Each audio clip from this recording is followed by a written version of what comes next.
Alright, hello everybody, I am Foxy, and this is Final Fantasy V Pixel Remaster Level 1 Boosted Any Percent with Cutscene Remover. It's a mouthful, it's also a category that I made up, and as far as I'm aware, am the only runner of. This is effectively a combination of the normal Final Fantasy V speedrun and the lowest level challenge run, using the boost features that were added to Pixel Remaster that allow us to alter how much experience, money, and ability points we get from encounters. So I will be turning off experience for this run, so I'll be locked at my initial level for the entire playthrough, and I will be quadrupling the money and ability points that we get from encounters, so that this is an actual speedrun and not a grindfest.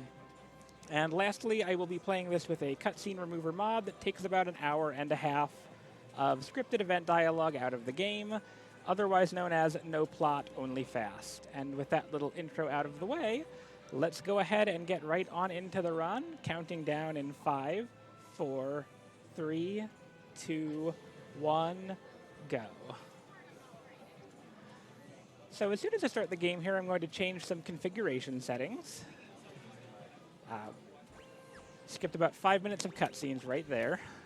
I'm going to set the battle speed to very fast, which is very fast. I'm going to change the setting to unequip all of my characters after I change their job, which I'll get into when we unlock jobs. And right there, I went into the boost menu and turned off experience and quadrupled my money and ability points. So we are ready to go. And Threach, we will be doing one battle here and then naming the main character. So be ready on that name. I sure will. I was really hoping you would tell me that it would mod it so that you can just play as Boko the whole time. Oh, that would be lovely. Alrighty, and here is the naming. So what do we have as the main character's name? We've got Cornelius. That is C-O-R-N like corn, E-L-I-U-S. Beautiful. Cornelius. We are Cornelius. I'm told that this is allegedly a Coca-Cola reference. I did not know that. Well, someone's gotta. All right, so we're just going to collect our first two party members there. With no cutscenes, we kind of just pick them up like treasure chests. Grab a Phoenix down, and we're on our way to the Pirate's Cave to pick up our fourth character, Ferris. So one slight quirk of this run is that because we have to go through a short dungeon to get Ferris, the game expects us to level up once or twice. We're not going to level up once or twice because I turned off experience. But it is going to give us Ferris at level 3 rather than level 1, and that's a pretty important distinction at a couple points in this run. We're just going to have 2 more fights with the goblins as we run through this canyon here, and then we're going to go into the cave.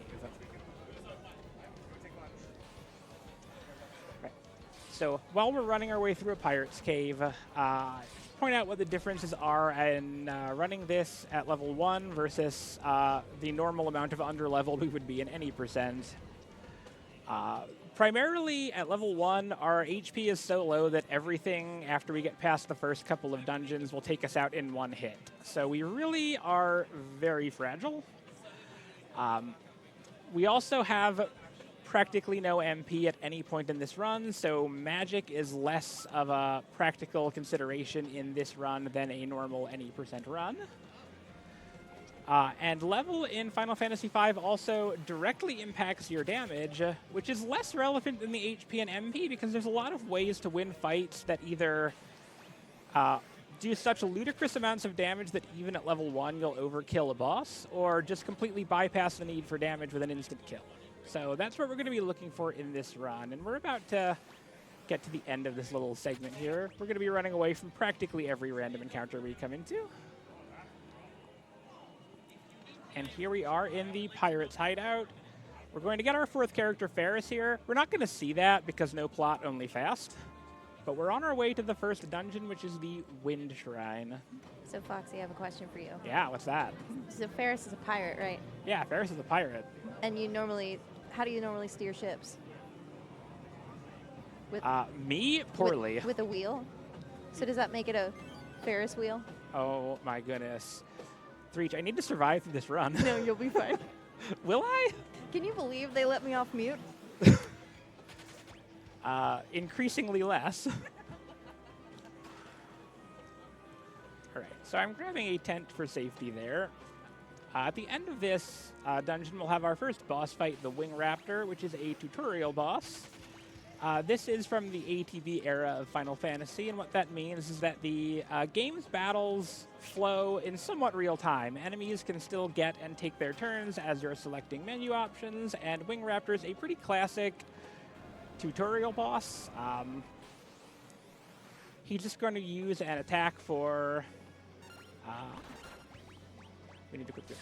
He's going to attack for 2 turns and then close his wings, at which point he'll have a nasty counterattack, but if we just auto-attack him here, he should go down before he actually closes his wings and gets to the counter phase. 1 or 2 more hits should be enough to take this boss out. There we go. Wing Raptor is not really a challenge in any run. He's a tutorial boss. But they don't actually explain to not attack him. You have to figure that out on your own in this game. All right. So we are collecting our first set of jobs here. Final Fantasy V is heavily built around the job system, which returned from Final Fantasy III and expanded quite a lot. You can customize your characters with a lot of abilities that you can learn. The important one right off of the bat is the Thief. The Thief has a passive ability that just doubles your movement speed in towns and dungeons, and going fast is good for speedruns.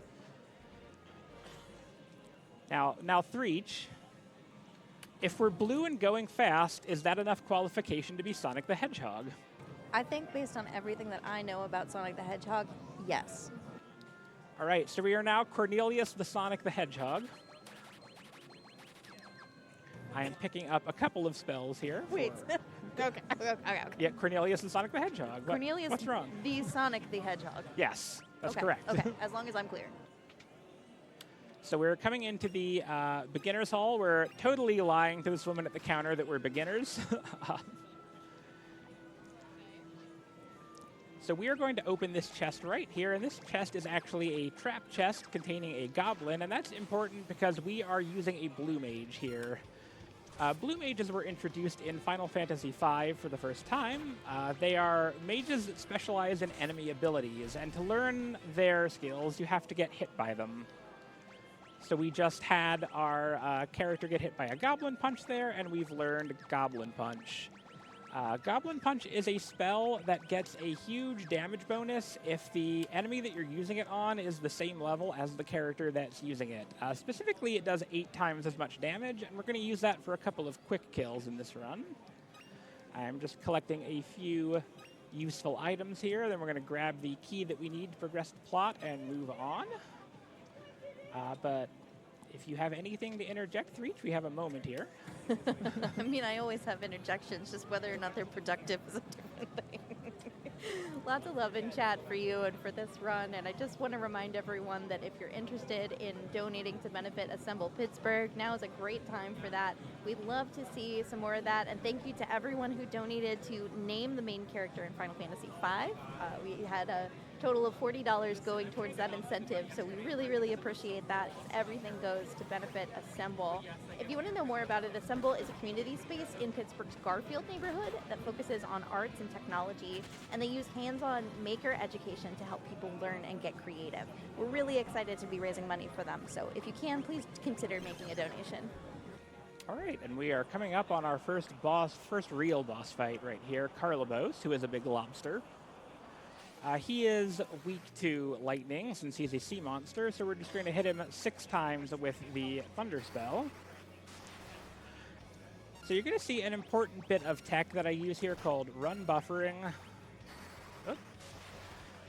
So, as I mentioned earlier, this game uses the active time battle system. Enemies get their turns in real time even as you're selecting actions. However, if we attempt to run away from a boss fight, we're going to get a little message at the top that says, "Can't run away."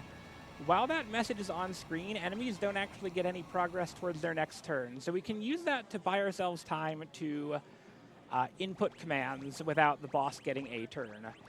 So I'm changing Ferris into a thief here for faster movement speed. We're going to ideally keep a thief in our team as much as possible so we go fast. So the boss of this area, Siren, is one of the first major differences between any percent and level 1. in any percent, the way you would fight this boss is you would get Cornelius, Galoof, and Lena to level 2, and then you would use a Goblin Punch. She's also level 2, so it would do a lot of damage and take her out in 4 hits. We have 3 level 1 characters and 1 level 3 character, and notably, none of those numbers are 2, so we can't do that. So what we're going to do is we're going to wait for her to change to undead form. Siren will swap between human and undead form every 3 turns. In undead form, she is very weak to fire, and that is the fastest way to take her out. She can, however, do some pretty rude things, like cast haste on herself or silence our characters, so we're hoping that she's going to be nice to us in this run.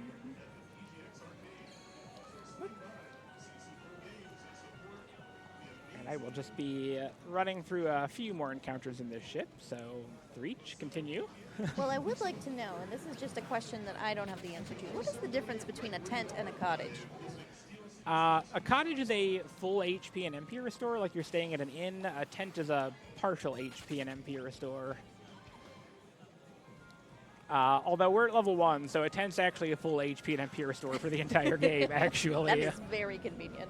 Potions are pretty much full heals. The basic cure spell is pretty much a full heal. So, you know, we have that tiny little convenience for this run, I guess. I'm just going to do a quick save here in case Siren decides to be rude. So we are just going to wait. Oh, she opened up with haste, which you hate to see. All right, that doesn't mean anything. She's going to do one more action. Okay, that's not bad. Once she turns undead, I'm going to queue up a whole bunch of fire spells. So 8 fire spells will take her out. Hopefully we can get them off before she takes someone out with an attack.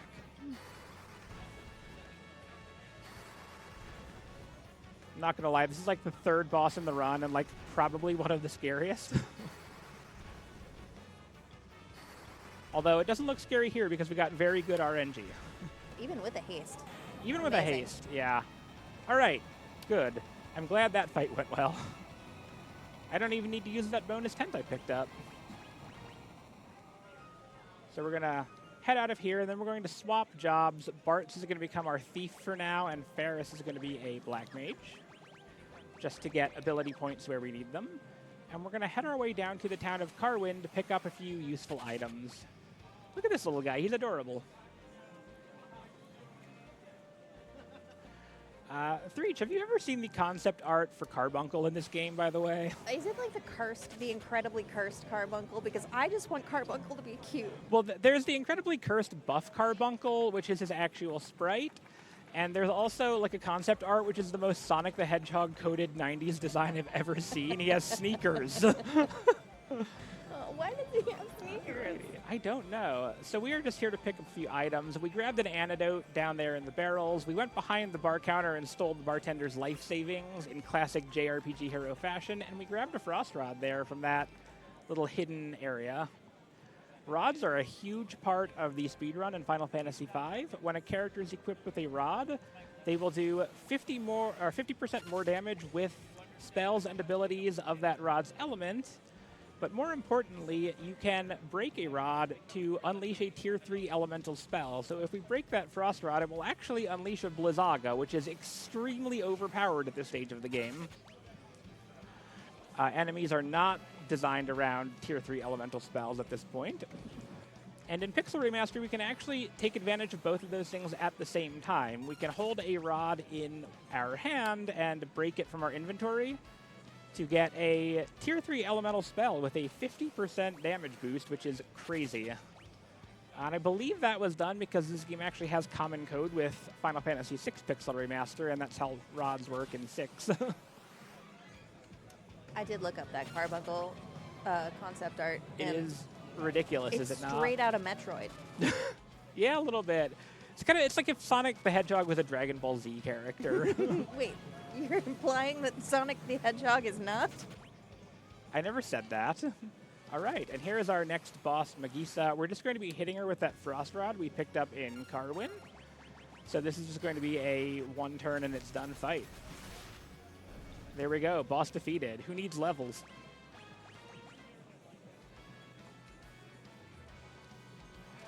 So So you may have noticed at some point climbing this mountain, I deliberately ran through poison flowers to get my team poisoned.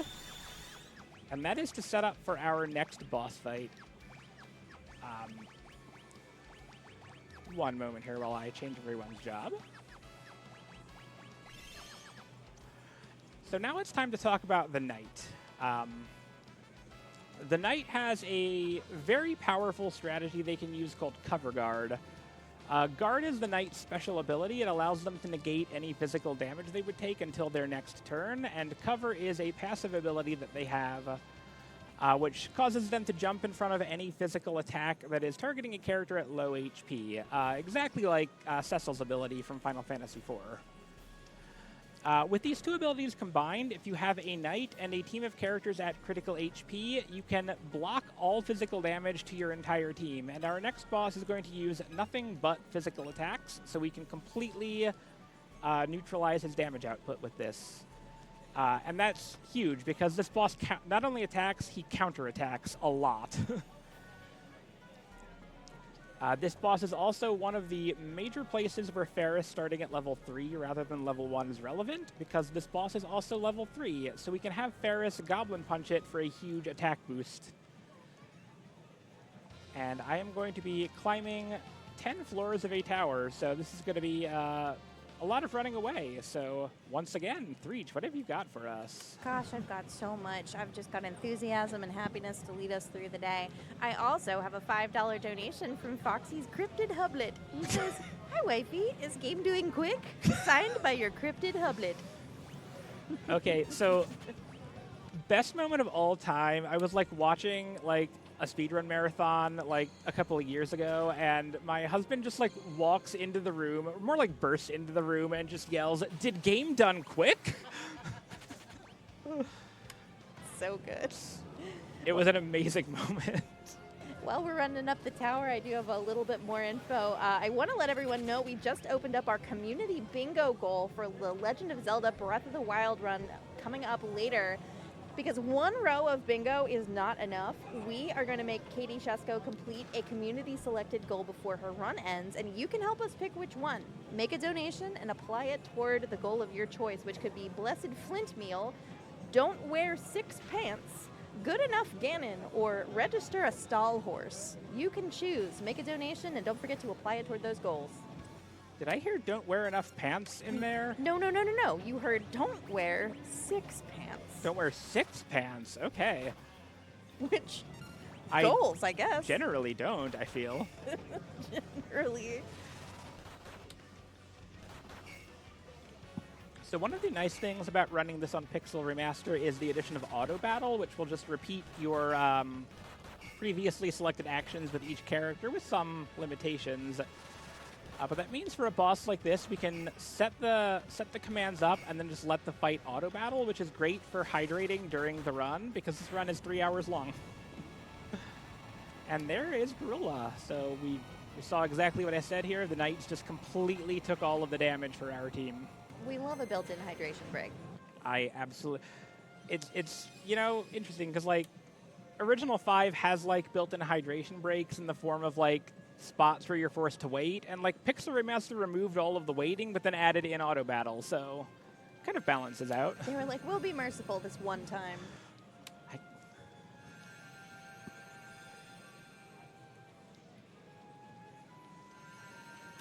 It's like you need water, because nothing in this game is actually water. I do agree with chat. 6 sounds like too many pants. Agreed. But not too many Final Fantasies. 6 is... It's a great number of Final Fantasies. I agree. I say playing Final Fantasy V. Technically, if you started with Final Fantasy 0, this would be the 6th, but it didn't, because that's not how it worked, so don't worry about it.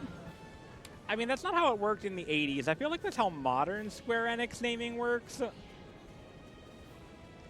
We could just call Final Fantasy 6 Final Fantasy 5 too. You need more Latin at the end for no reason. That is true. No, I think we're getting into Kingdom Hearts naming territory, which, fair. All right, so we are going to head over to the Kingdom of Karnak via this meteor warp here.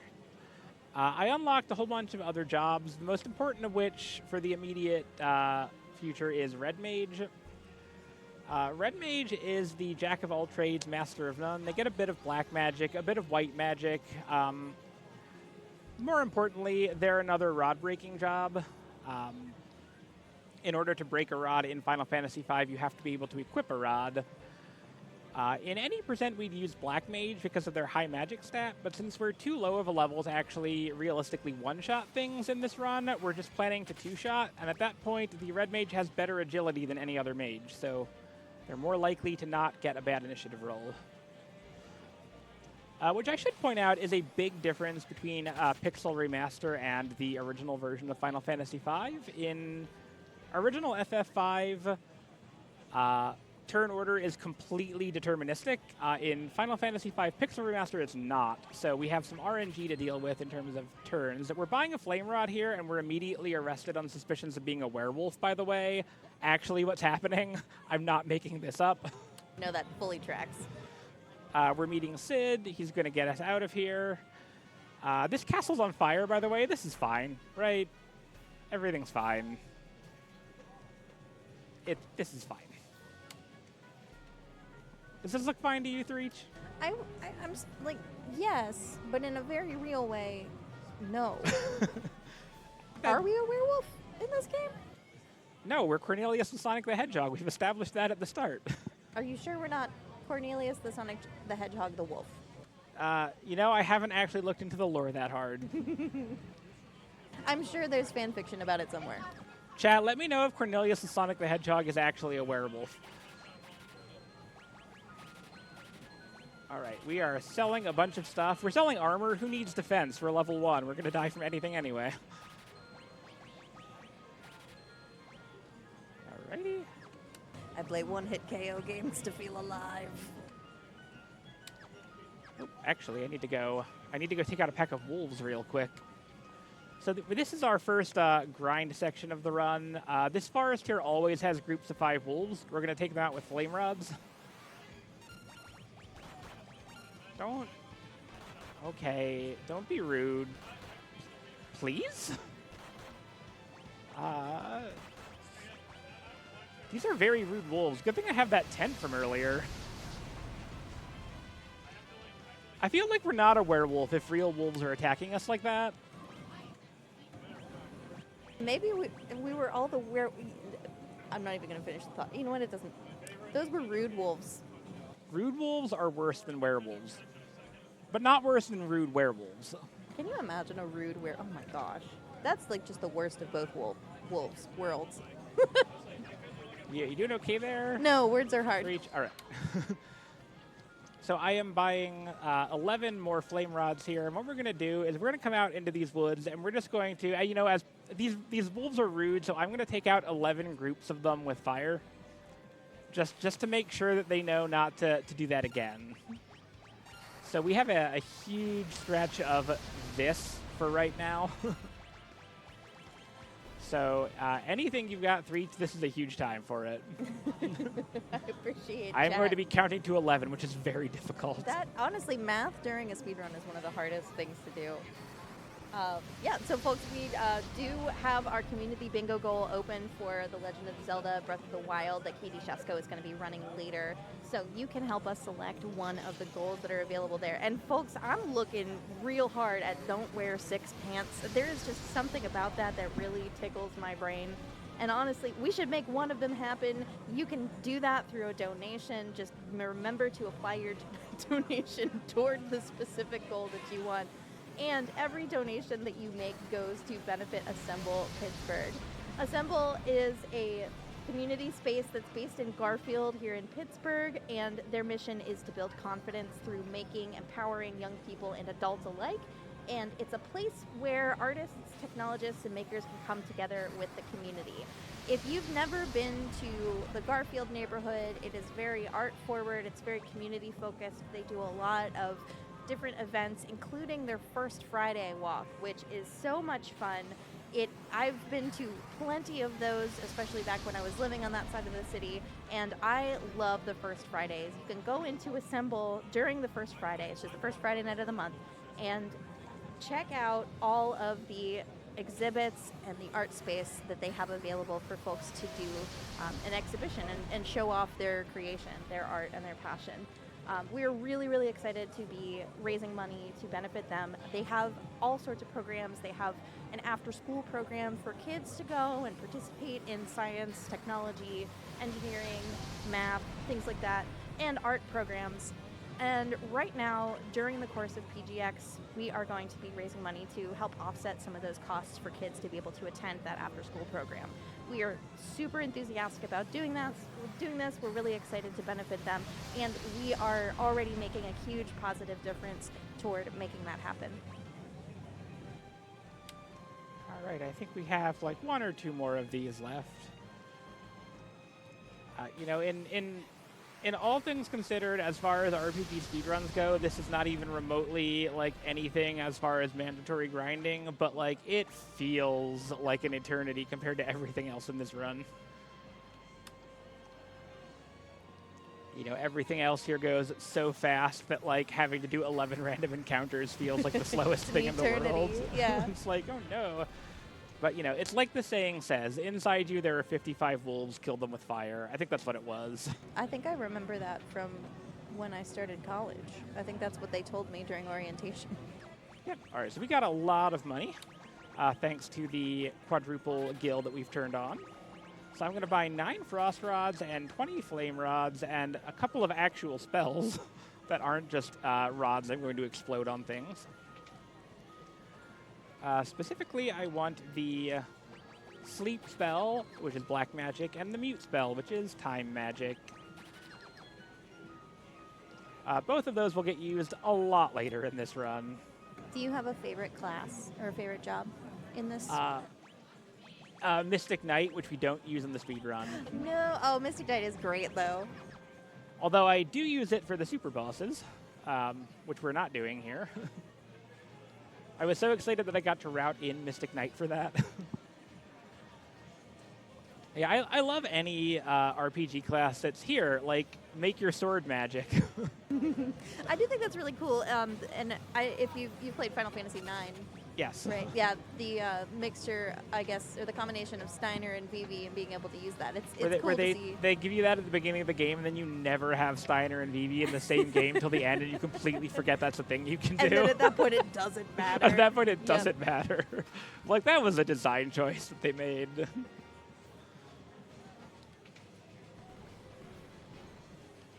I mean, at least it's not as bad as Final Fantasy IV having a move that increases your steal chance and you never have it on your team the same time as the character that can steal things. Really? Yes. Oh my gosh. So, you know, It's really funny. These games, they have curious balancing, which is why I love them. Peak design.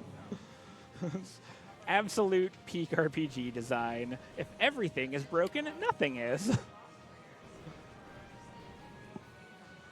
So we are running our way through the steamship. We're going to fight a giant sentient ball of fire called the Liquid Flame at the end of this here. And we're going to take him out with 2 frost rods. The little quirk to this fight is that he has 3 forms that he can shift between human, hand, and tornado. Whenever you hit him, he'll counterattack and then switch forms. Human form counterattacks with an AoE that just hits us for a quarter of our max HP, so it doesn't matter that we're level 1. It's not going to take us out. But then, if he shifts into tornado form, we're good. We can throw our second frost rod and win immediately. If he turns into hand, he becomes immune to ice, which is annoying. And at that point, we have to have Lena punch him to shift his form again and then throw the frost rod. And we get less money from the drop if that happens. So we're hoping that that doesn't happen. I really hate when I turn into a hand and then become immune to ice. It's the most annoying thing in the world. Truly. Why? Oh no, Bart's is confused. Oh no. Oh no. Wow, that was a thing that happened. Good thing we have Phoenix Downs and the Cure spell that heals us for everything. So we got licked by a poltergeist. And confused. Wouldn't you get confused if you were licked by a poltergeist? Deeply. All right, here's the boss. So 50-50 between hand and tornado. Let's hope for the good RNG.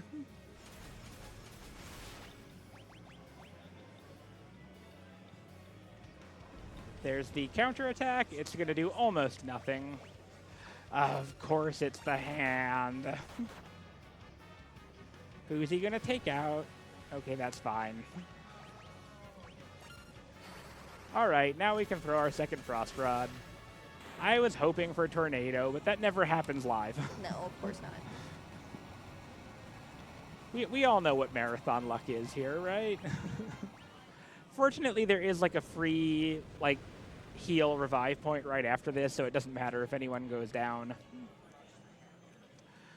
So it turns out that the crystal that just exploded that we didn't see because we've removed all the cutscenes was powering the castle, and now it's gonna blow. So we have 10 minutes to get out of here.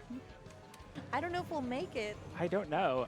So this castle actually has a lot of trapped treasure chests with good loot, but we don't care about those. We just care about the 3 untrapped chests with money in them. The other really notable thing about this dungeon for the purposes of the level 1 run is that you can't actually run away from the encounters here normally. And as I say that, I should actually... no. Remember to put this ability on. You can't run away from the encounters here normally, but the Thief has a command ability that gives you an instantaneous run, and you can use that. So we're going to... Oh, my goodness. Please don't take Lena out. All right. Okay, great. Oof. They attacked everyone but Lena, which is what I want to see. I only need 1 red mage and Lena alive for this part of the game, so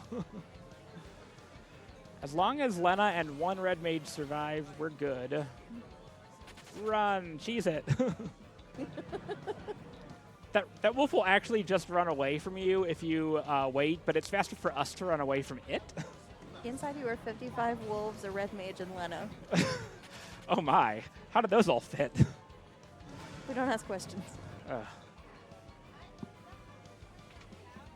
right, there's one more money chest, and then we're going to go to the quote-unquote boss of this area.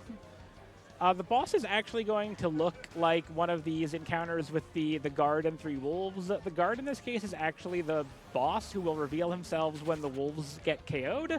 Except he won't, because we're actually just going to use the Frost Rod and take everything out instantaneously, and the boss is not going to get to show off his cool transformation sequence. So, sorry, Ironclaw, maybe next run. Yeah, that was a boss. I cannot stress this enough. That was, in fact, a boss. I'd be so bummed if I had, like, a whole transformation sequence lined up, and then someone was just like, no. You would think that, but to be honest, he looks really stupid, so I'm actually doing him a favor. It's like a face with, I don't even know what on it. So this desert has a very dangerous encounter, so I'm just forcing an encounter before the desert tile so I don't run into it.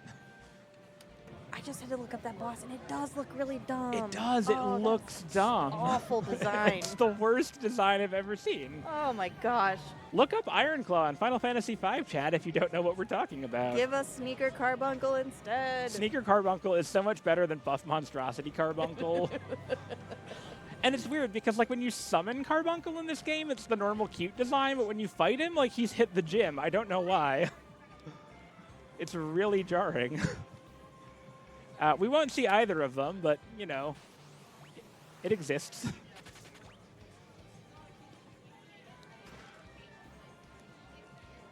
All right, we're going to head through our library dungeon here. So the fights in this are really fun. There are a bunch of different enemies that come out of books. I'm 90% sure this was the inspiration for the book boss in Final Fantasy IX as well. I do think this design is so cool. It's one of the things I remember from the game playing it as a kid was the pages and their subsequent numbers popping out of the book. What I remember is coming in here at level 15 and getting insta-killed by level 5 death. That's a classic rite of passage in Final Fantasy V. So take a look. He's in a book this time. He's Ifrit. We're just going to hit him with 2 Frost Rods, and that'll take him out.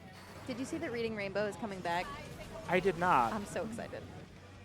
I have not, in fact, taken a look in that case.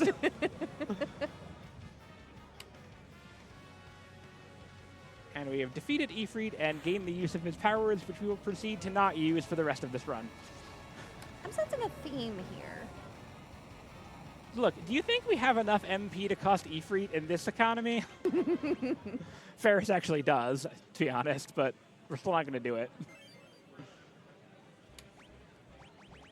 Back to Thief. One thing I did not mention earlier, but Thief has a passive ability that prevents you from getting back attacked, which is really convenient when running through dungeons. If we get back attacked, we're probably just going to die at level 1. So this bookshelf is kind of a jerk until Ifrit threatens him, and then he kind of chills out a little bit. Also, I don't know why that bookshelf is sentient, but whatever. Can I go? I don't want to fight this crab. There's actually an early prototype at IKEA. It got rejected because people were a little too scared of it. The IKEA scary bookshelf. When they come, what's the IKEA name for scary bookshelf, Threach? Maybe it's just Billy. Maybe it truly is Billy the bookshelf. Billy the bookshelf. All right, we're going to come up on our next boss here. We're going to do the same thing that we did to Ifrit, just with flame rods instead of frost rods. Right after we get through this little room here. More sliding bookshelf puzzles for us. So there's a forced encounter with a book enemy here. You can, in fact, just run away from it. You don't have to fight it. It took me way longer than it should have to realize that, because everything about JRPG design tells me you have to do that fight. Right. If there's like a cutscene or there's an item that activates a fight, it's a mandatory fight. In 5, it's just a mild roadblock. All right, so here's our next boss. It's notorious challenge run gatekeeper and arbitrary Final Fantasy Tactics bonus character Biblos. I'm sure that joke hit a lot harder for everyone in chat who's played Final Fantasy Tactics, and not me. I'm so sorry. I do want to play Tactics. I just I mean, you're in luck. They just re-released it. So I've seen. I've heard it's really good, too. I have neglected to play it because I would not be here successfully if I started playing Final Fantasy Tactics this week. We would have lost you to the entire You would have week. lost me no. to the War of the Lions. I'm so glad that you're here and right. that you can play it after this. Excellent. So we are about to get our ship. So I have, for these last 2 fights, I've turned Lena into a Beastmaster to get ability points, and I'll get into that a little bit later. But right now we're going to get a command flea set up. So one of the big parts of doing the level 1 speedrun is getting a command flea set up. To run away from battles normally in Final Fantasy V, you have to hold the L and R buttons, which you notably can't do with auto battle. So you've seen me turning auto battle on and off in randoms to run away. With a command flea, you can have it run on auto battle. The problem is, in order to get an auto battle set up for a command flea, you need to have your other 3 characters defend. And on very fast ATB, even if we get a preemptive strike, enemies will still attack before we can give commands to 4 characters. So determining if it's worth it to set one up and finding safe places to set them up when we absolutely need them is a huge part of routing the level 1 run. That'll get a little more important as we go and enemies get even stronger. Galoof is dead, by the way. It's fine. I'll revive him when I need him. It's like, aren't we a little bit early for that? Look, I feel like this game knows, because like it's always Galoof who ends up taking a dirt nap when I do these runs. Too soon. It's not that soon for a speed run. It's also what? Like, how long has this came out? 30 years? In general or in the U.S.? Yes. I mean, we've had it since 1999 with a very hilarious creditable translation. Was that the PlayStation version? Oh, yeah. I think I have that. I never played it. I adore the PS1 version's bad translation. I am a weirdo like that. It's just the nostalgic bad 90s translation we didn't get to get. Pixel Remaster has like a much higher encounter rate at sea than the original version, by the way. Like you get like maybe 2 encounters if you're on like Super Nintendo here, and no, we get like 8. You don't need time. So welcome to like 2 cutscenes that aren't actually removed by this mod. Every time we hit one, it just feels so slow. We get to watch our ship sink. We have no luck with boats in this game. Is this like, do you know why these cutscenes can't be removed? I'm assuming that they're moving game objects to places they need to be. would be my guess. But like beyond that, I am just having nothing but wild conjecture. I think that sounds like a very reasonable explanation. And look, what do we love in speedruns if not wild conjecture? All right, so we're going to get our little buddy here, the black chocobo. So we didn't see it. The fire crystal exploded back at the end of the ship dungeon. And apparently somehow a bunch of shards of it flew all the way across the globe, landed here, and this chocobo ate them. So we're about to get two very sticky jobs, the Bard and the Ranger. Bard is important in the any % run at this point, but we don't need it until later in this run. But we will use it. We actually use Bard more in this run than any %. So I hope you like Bards in chat. Bards and shards, that's this chapter. Bards and shards. Hey, real quick, we have a $1 donation from Foxy's Cryptid Hublet who says, "Hey, wifey, do you need anything at the store? I'm doing a grocery run." Good lord. It's the most egregious use of a donation comment I've ever seen. Also bagels. Shout out to the best chocobo theme of all time. It's the grunt. Oh yeah, the See, we've got a chocobo. We can fly and land in forests. We're gonna pay a little visit to Bart's hometown here, actually. Where am I? I'm up there. Okay. Because Bart's hometown apparently arms ninjas because they have a ninja shop. And ninjas are going to be the next overpowered thing we utilize in this run. We've been using rods up until this point, but we're about to get into ninja territory. All right. So I'm going to focus here so I don't accidentally buy the wrong type of scrolls.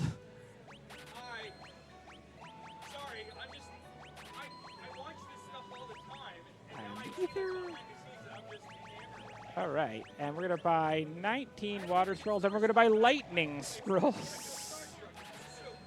All righty. We got what we need here. I got the correct type of scroll. I made a backup save in case I messed that up again. I feel like that's one of those things that could be very, very, very easy to derail everything. I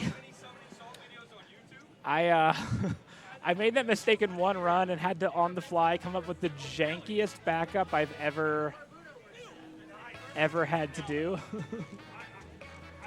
Alrighty, so we're going to do the Black Flame Island here. Right, so give me a moment, Threach. I'm just going to get my character set up. We want to get the control ability for the Beastmaster on Bart, Lena, and Ferris.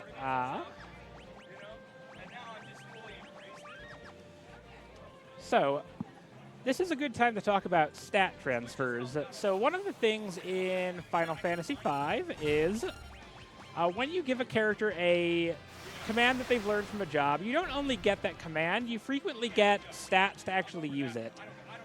So when you give a character a magic ability, they also get that job's magic stat. They also... in the case of the ninja has scrolls, and scrolls are AoE elemental attacks that do not split their damage and are balanced around the ninja's relatively low magic stat. If you give a ninja magic, their magic stat goes through the roof, and so does the scroll damage. So we're just going to take out 5 groups of black flames here. That's the only encounter we'll get if we stay out of the forest, and we're going to learn control on Bart and Ferris. And Lena will learn it from the next boss fight. Alrighty. Gonna fix my headset here. And we have learned control on Bart and Lena. We are no longer out of control. Nope, we are no longer out of control indeed. So I am going to change everyone into black mages here with flame rods, and we're going to head back to the library, and we're going to head into the Desert of Shifting Sands for our next boss fight, the Sandworm, which is not a reference to any well-known science fiction franchise at all. Totally original. Sounds like we're doing it right then. Correct.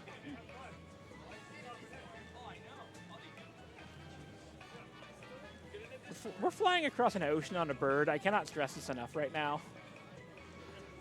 So Desert of Shifting Sands, notably, is the first area we're going to encounter that has a difficult run rate. Not an impossible run like Karnak, but it is hard to conventionally run from the enemies here. So I'm going to make sure that Lena has Scram. The boss is right at the start, so we usually don't get an encounter right at the beginning of the desert, but sometimes you do, and you want to have Scram available if that happens. Alrighty, and here we are in the desert. By the way, this music is Kuja's theme from Final Fantasy IX.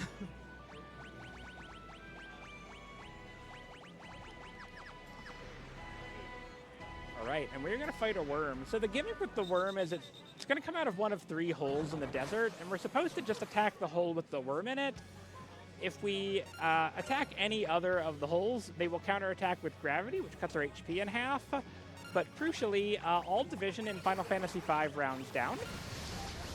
So it can't actually take you out, and since we're just going to do enough damage to kill it with 3 broken rods, the fact that it's hitting us with gravity isn't going to matter.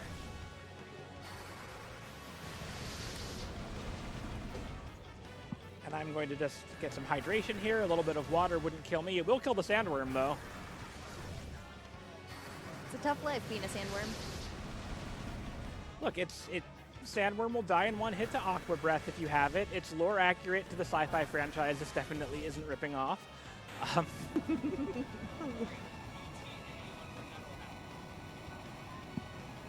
Say goodbye to Shy Halud over here. You know what they say about the shifting sands? The sprites must flow. They certainly must. Now, get Scram on you. Heal up really quick here. I'm just going to do a little quick save in case encounters are rude, so I don't have to fight the sandworm again.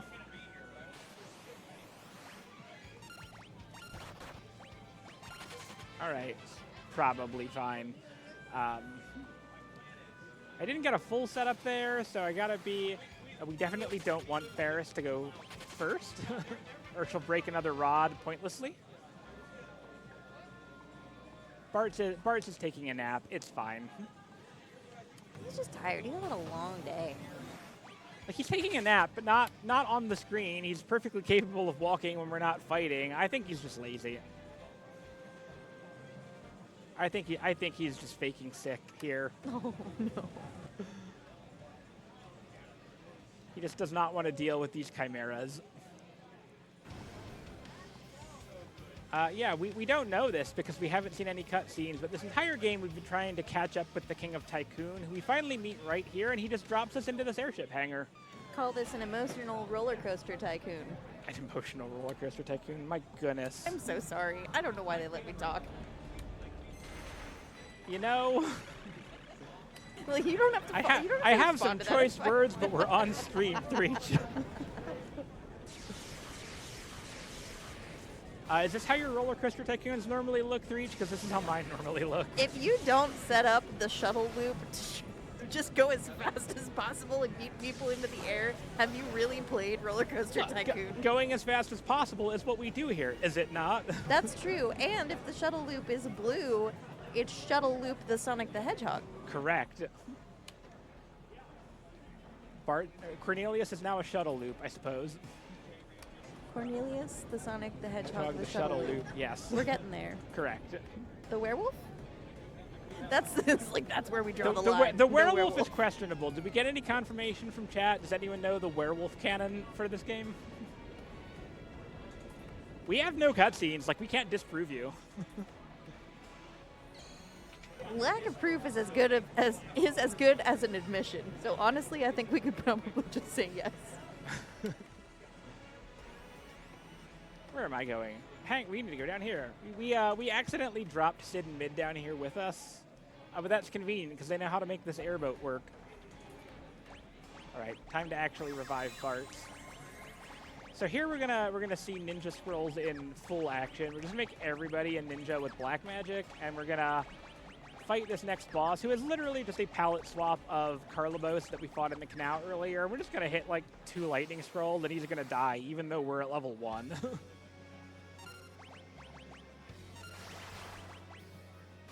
That's how overpowered lightning scrolls are in this game.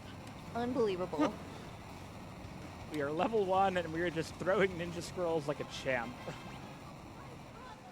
So in the any percent run, we would also do that to the next boss, but we are a little bit too underpowered to do it here because the boss has innate shell. So I'm going to change everyone into red mages again for this fight. We're going to go for classic Frost Rod strats. Menuing in this game is really snappy and fun to do, by the way. So I am going to fly back over here to the town of Goan, where we just were, and we're going to witness the Ronka ruins rise up from below the sands. That's where our 4th and final crystal is. So we're going to need to get up to this flying kind of Studio Ghibli-esque castle. When you're right, you're right. Look, I mean, every Final Fantasy has the obligatory Studio Ghibli reference, including Chocobos straight up being a ripoff of the horse claws from Nausicaa. Oh my gosh. No, you're blowing my mind right now. Totally what they are. I love this for us. Sorry if I ruined anyone's day with that tidbit. I'm not actually sorry. You've made my day better. So I am buying a coral sword that is unique to this route. I'm also going to take the opportunity while I'm in town to stock up on Phoenix Downs, because if you haven't noticed, we get taken out really easy in this run. So we're gonna buy a lot of Phoenix Downs in this route. Good thing we have quadruple money turned on, right? And we're gonna head back to the hangar to tell Sid about what we just saw. When you play with Cutscene Remover, it's kind of obvious how fillery this part of the game is, because you're just like, go to the hangar, go somewhere else, go back to the hangar, go somewhere else. Just fetch quest the game. It's almost as bad as the Sage Jock part of Secret of Mana. Almost. Not even close. Do you have a moment for an update? We sure do. Wonderful. So I do want to let everyone know that we have some blood in the water for that community bingo goal. We've got a $10 anonymous donation that says, how many pants is too many pants? And that is applied to the don't wear 6 pants goal that we can make Katie Shesko complete later today during the Legend of Zelda Breath of the Wild community bingo run. So make sure you get those donations in and select which of those goals you'd like. If you want something other than don't wear 6 pants, if you want the good enough Ganon, which is where you enter the sanctum, die, and say, good enough, that counts, you can make that happen. I appreciate that level of rewriting your own narrative. This is Adamantoise. He's weak to ice, so we're just going to toss our last couple of Frost Rods at him. This boss has Shell, by the way. He takes half damage from magic, and we still take him out with 2 Frost Rods. Wait, Adamantoise has Shell? Yeah. Imagine that. It's like they did that on purpose. We also get a turtle shell for beating that boss. Relevant later. It's very thematic. I love it. All right, we can change everyone back to ninjas now. I love Lena's ninja sprite, by the way.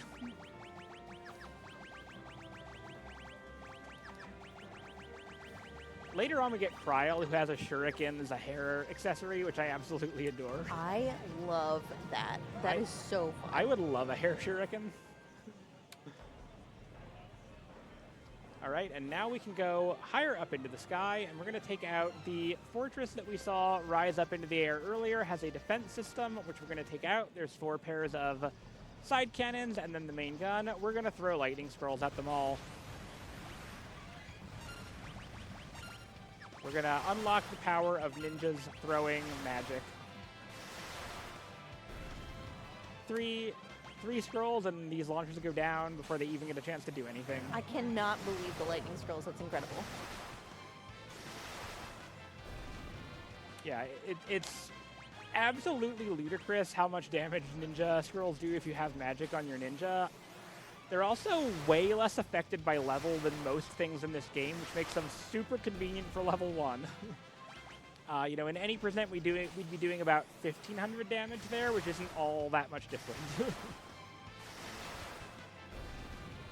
All right, so the Soul Cannon is 1 big gun and 2 side launchers. The side launchers are annoying and will hit you with old status, except they won't because we're going to kill them with lightning scrolls before they get to launch. The main gun just charges up a big laser, which it shouldn't get a chance to fire, but even if it does, it's one of those attacks that just hits based on a percentage of your max HP, so it can't kill us if we're full. A lot of stuff like that works out for us in this run, huh? So kind of a critical thing here is that the next dungeon is the final dungeon of the first act of this game. It is also long and has a high encounter rate, so I definitely want a command flea. So what I'm going to do is I'm going to use this boss fight, since it just charges up a laser, to get 2 of my characters preset to defend for auto battle. So we are going to do that. We're going to throw another lightning scroll. You're going to defend. You're going to throw a scroll, and you're going to defend. Just talking myself through this here, sorry. And we should take it out in a couple more lightning scrolls. Bart's is not at full HP, so he will actually get got if the cannon comes out, but it didn't.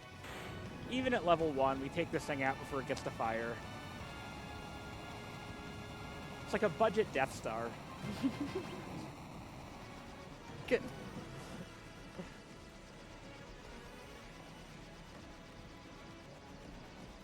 All right. We're going to have a long dungeon full of running away for you here, Threach, so...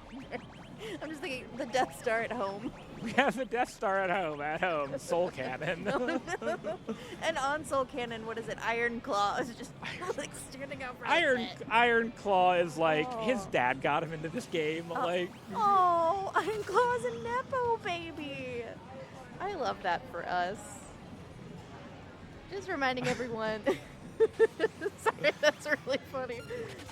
If you're interested in what the Steel City Speedsters are doing, we have more events that will be coming up that we'll have some announcements about in a later date, but I want to just introduce you to the concept of the Steel City Speedsters.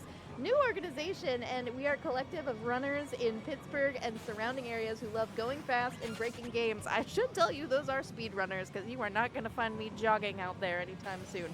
But we are local speedrunners, and you do not have to be from Pittsburgh or Pennsylvania in order to be part of our community. We'd love to have you, and please feel free to join us on Discord and check out all of the goings-on of the community.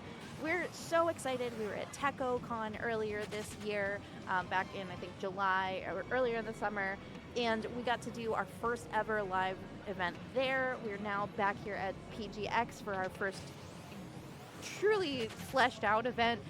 We have a whole stage. It's incredible. I think there's like 1,000 monitors around me right now, but we are so pumped to be bringing this a live event to everyone. And as a reminder, we are raising money to benefit Assemble Pittsburgh in the Garfield neighborhood of Pittsburgh. So if you're interested in learning more about that, you can do !Assemble PGH in chat to get some info about them and find out more about the work that they do. All right, and we have just made a little detour into this treasure room to pick up some useful treasures. Useful in that we can generally sell them for money. But we are actually going to use one of them in this run. And there's also a little trap there that we can conveniently use to get back to this part. So we don't even need to, like, walk back. So I guess I should talk about the boss of this area, Archaeoavis. If you play this casually, Archaeoavis is a boss that has a rotating elemental affinity. He starts out in wind form and then goes through ice, fire, and lightning forms. Seems to die and then revives itself, quote-unquote, immune to magic. What's actually happening with this fight, the way it's coded behind the scenes, is it's actually 5 bosses back-to-back, with each one having a death reaction that loads the next boss. So because we're going to be taking out each one so quickly, he's really not going to get a chance to do anything. The other really important note is that his magic immunity is actually just very high magic defense and immunity to fire, ice, lightning, wind, and earth elements. Critically, he's not immune to water, which the ninja has as a scroll, and his magic defense is not enough to counter how overpowered ninja scrolls are in this game. So even though he's supposed to be immune to magic, we can take the final form out with water scrolls. And here it comes. You'll see what I'm talking about right in a second. Video games are so neat. You're going to be a ninja. I'm also going to... I'll just use a potion for it. do a quick save. Alrighty, here we go. Say hello to Archeoavis. He's like a snake bird. Just a guy. The best genre of being. Just a guy. Don't mind me. Just hanging out with my snake bird. So you can see, like, after every round, you'll see like a little kind of stutter in the ATB bar down there. That's the game loading the next form in. So we've already taken out the wind, fire, and ice forms already. So we're going to switch over to lightning, or sorry, to water to take out the lightning form. And then we're going to keep up water to take out his last form as well. So 1, 2, 3, and 4 will take out this form. And he looks like he's defeated, but he comes back. Let's see how much his magic immunity does for him here against ninjas.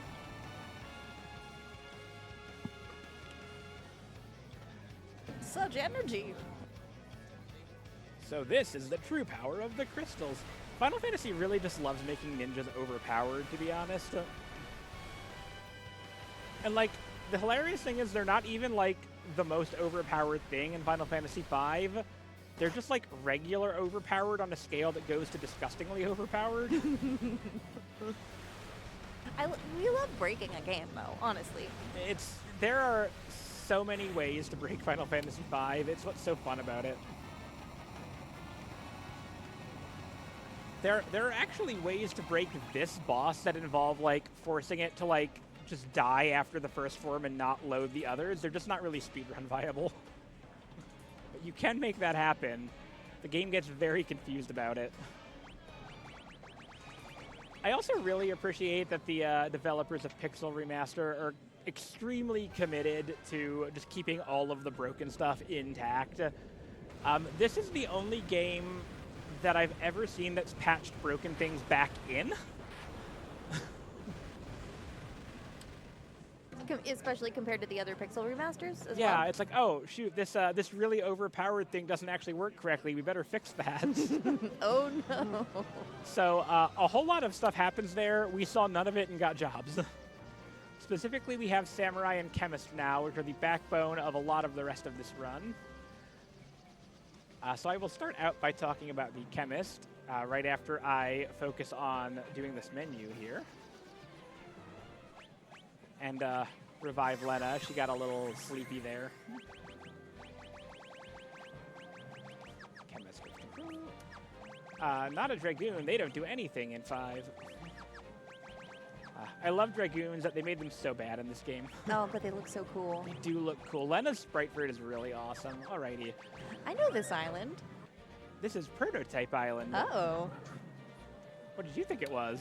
Oh, no. I just remembered these little guys here. From what? This is level 1 exclusive. Or do you just remember them from painful memories of running into them? I remember reading a GameFAQs guide that tells you to go to this island. Oh my gosh, that takes me back. I know, right? All right. I've just dated myself. So let's explain Chemist. At level 2, at job level 2, Chemist learns the Mix ability, which allows us to combine 2 items together for a wide variety of effects. If you are familiar with any given Final Fantasy and the Mix ability, you're probably aware that it tends to be ludicrously, brokenly overpowered, and this game is no exception. Oh my goodness, can I... Wow. Actually, I need to reload this because I can't revive them while one character has an enemy mind controlled. That was rude.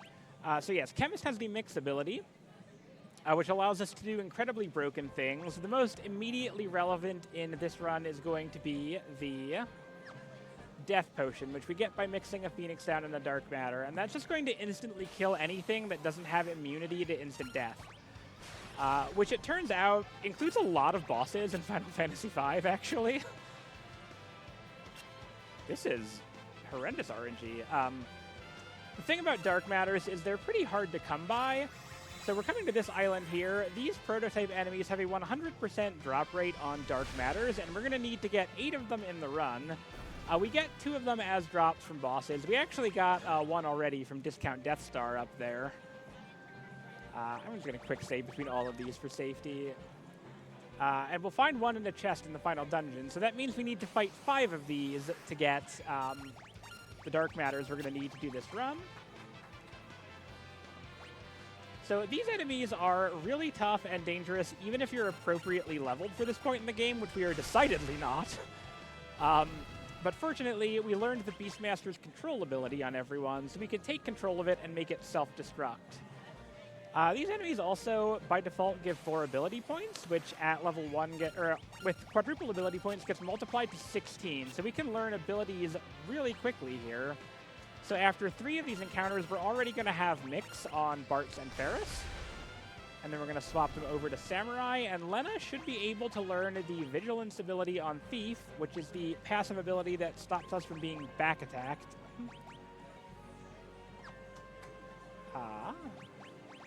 Just one moment.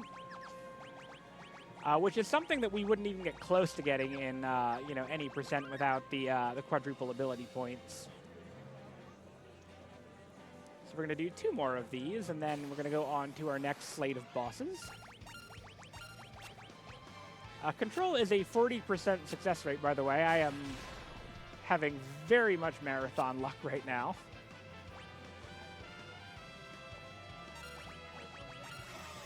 Threach, you want to give us something for the last 2 of these? Absolutely. I just want to remind everyone that we're still working towards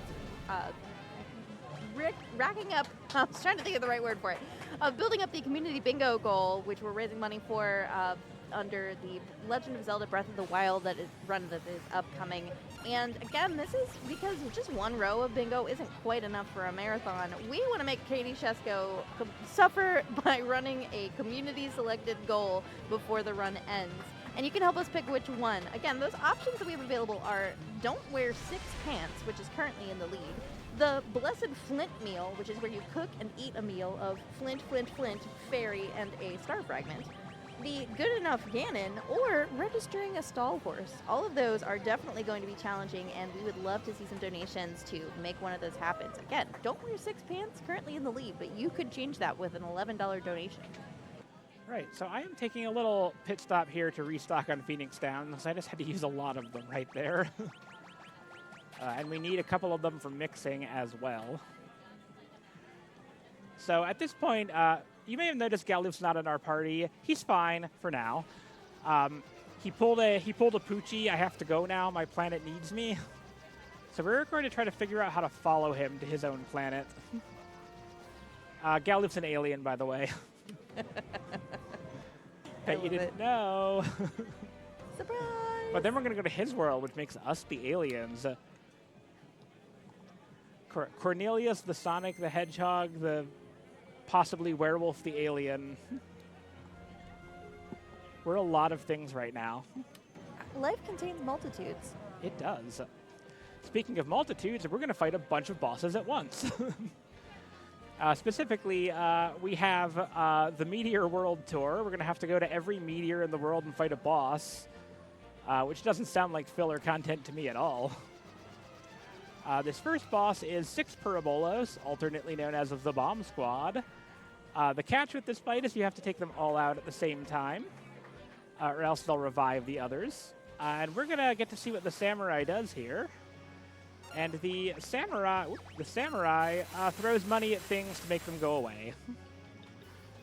So this ability is heavily level dependent, but even at level 1, if an enemy has no defense, it'll do 1,650 damage, which is pretty respectable. Pretty good. And conveniently, these bombs have no defense and 1,600 health. So we have just enough to kill. The other thing is the amount of money it costs to use it depends on your level, so it's super cheap at level 1. It's like 150 gil.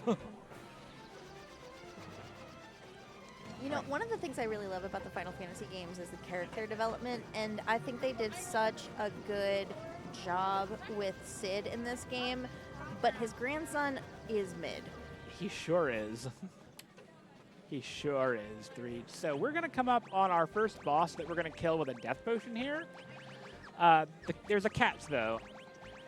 For the end of this run, I need 2 Dragon Fangs for mixing, and those are hard to come by.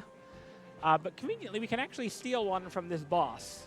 Problem 2, this boss has dangerous AoE attacks. Well, fortunately, while we were learning Control on Beastmaster, we also learned Calm. The Calm ability puts stop on magic beast-type enemies. You might be thinking, oh, Foxy, that move sounds really specific and terrible, and you'd be correct, it is. But it does work on this one boss. And that's what counts.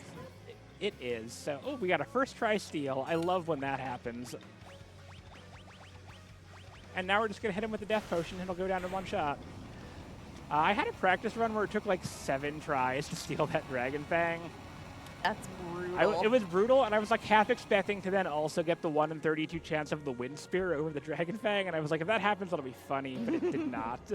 One of those things where you just kind of have to laugh because it's just... You know, there's not a lot of RNG in this run like that, but when it comes up, it really comes up. Right, and so we're going to head on to our final boss, the Titan, or the final boss of the first act, I should say. The catch with Titan's not a particularly hard boss. However, when you take him out, he will counter with a final attack of Earthshaker, which is a very strong Earthquake attack that even at the level we're at an any percent takes us out in 1 hit. In any percent, we actually learn the Bard's Hide ability to avoid it, but since we've learned Mix already, we can mix Antidote and Maiden's Kiss to get a Levisalve, which will also allow us to... one moment. Which will also allow us to get... to avoid the Earthquake. Just give me 1 moment here.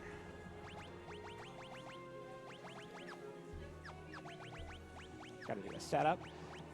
So the thing is, we can avoid the Earthquake, but we also need to actually kill this boss.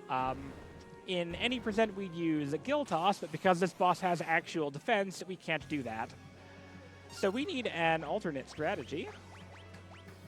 Here's the float. So this boss does 2 things. He does physical attacks and earthquake attacks. So I'm going to dodge earthquake attacks by using float. And I'm going to dodge physical attacks by using the image ability that Bart's learned as a ninja, which will give him Blink, which negates 2 physical attacks. And then, wouldn't you know, conveniently for us, Titan's actually level 1. Which means that we can Goblin Punch him and get the 8 times attack bonus and take him out very, very quickly. Incredible. I was shocked when I found that out while routing this.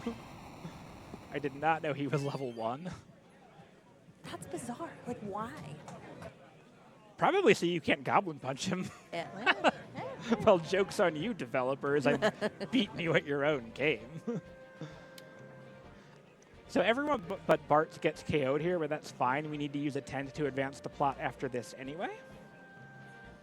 So we have created the Meteor Convergence Portal, and we're going to head off to Galoof's world, get stuck on a deserted island, take a nap, and get abducted in the night by Exdeath's minions. Also, yeah, the villain is Exdeath, by the way. We didn't see him because we've skipped all of the cutscenes. But I assure you, he's real.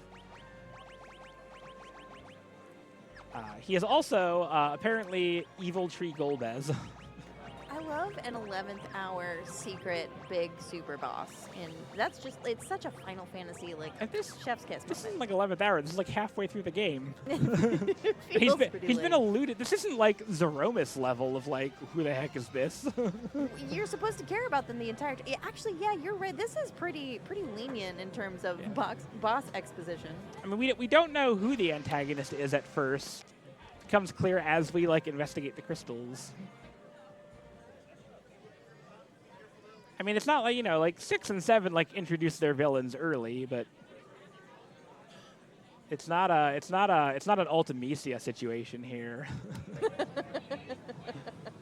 I love final bosses I don't see until I'm fighting them. It's so funny, like, wow, I'm so emotionally invested in this character that I just cannot possibly understand. I feel like I called out Final Fantasy VIII when 9 was right there. Yeah, no, I mean, yeah. To this day, nobody knows what the final boss in 9 is. Like, it's there. Allegedly, it's Necron. Allegedly. Yeah, but what is Necron? Don't worry about it. I am considerably worried about it, actually. So this is a one-on-one fight. It doesn't matter if you win or lose. It's faster to lose. So I have just attacked myself and gone to sleep there. So we've been captured by X-Death, so Galiv's going to come bust us out like a good buddy.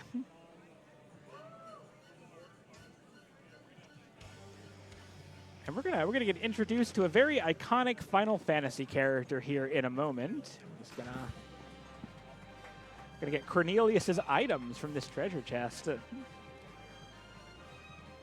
Cornelius, the Sonic the Hedgehog, the alien werewolf. Yes. All right. No, I don't want spiders. Run away. I love I really truly love the traditional music so much, but the reorchestrations are phenomenal. Oh, they're great. Also, who here loves Gilgamesh?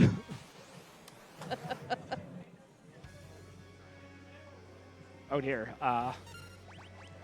Whew. So this is actually unironically a scary fight just because it's one-on-one. You can take him out with one Zenonage. You need to do 1,500 damage, and he has no defense, so that's convenient for us. But if he attacks first, we do just die there. You're not supposed to lose that fight, but you absolutely can.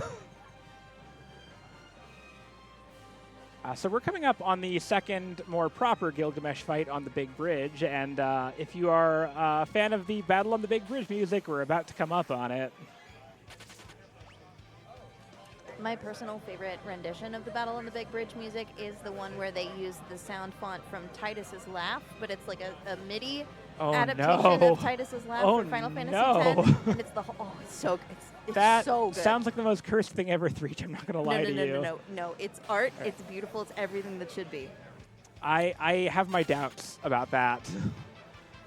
All right, we're coming up on the Big Bridge. So notably, the Big Bridge does not have random encounters. There's a forest encounter at the start we're going to take out with a lightning scroll, our last one of the game. And then every other encounter is on a specific tile, so if we move correctly, we can dodge them. All right, here's the little chariots. We're just going to toss a lightning scroll and take them all out at once. And then I'm hopefully going to move correctly. Also, feel free to jam out to this song. Wah! Over there. And now Gilgamesh, one of the biggest route changes between any percent and level 1. We cannot take him out with Zenonage at this level. And that starts to bump up against his fight mechanic. Halfway through the fight, he's going to cast Protect Shell and Haste on himself. That does not affect Gil Toss damage. That does very much affect Rod Breaking damage, which is what we're going to use here. And with the reduced damage and Gilgamesh having haste, we just do not have the ability to race him. So what I'm doing here is I've cast the Time Magic spell Mute, and what that spell does is it creates a non-spell casting area on the battlefield. All right, you get a Phoenix down. And that's going to stop everybody, enemies and ourselves, from casting any magic at all. It's a very quirky spell. It does not work on most boss fights, but it does work on this one. Now, that's going to stop him from being able to use his mid-combat buffs. You may be wondering, if you shut off spellcasting, how can you still break the rod? And that's because the rod is a weapon, so the game has it coded as a weapon attack and not a spell. So even though we've shut off spellcasting, we can still break these fire rods to get Firaga. That mute effect is wild. I'm still trying to wrap my head around it. It is crazy. Some of the conveniences of this game are absolutely wild. So here is our fourth Flame Rod. We're going to see his mid-combat buff spells go off here, and they're all just going to fail. I love their little hats. The Time Mage hat is great. No effect, no effect, no effect. He is going to immediately jump, though, and that's going to take someone out. So one other nice thing about using this strategy on Gilgamesh is that, and this is unique to Pixel Remaster, it doesn't happen in any other version. If you have the mute spell up, he'll waste turns ineffectually trying to remove it. You need 2 more rod breaks. I just want to make sure that I am in good shape to actually get them off. Sketchy, but we'll go for it.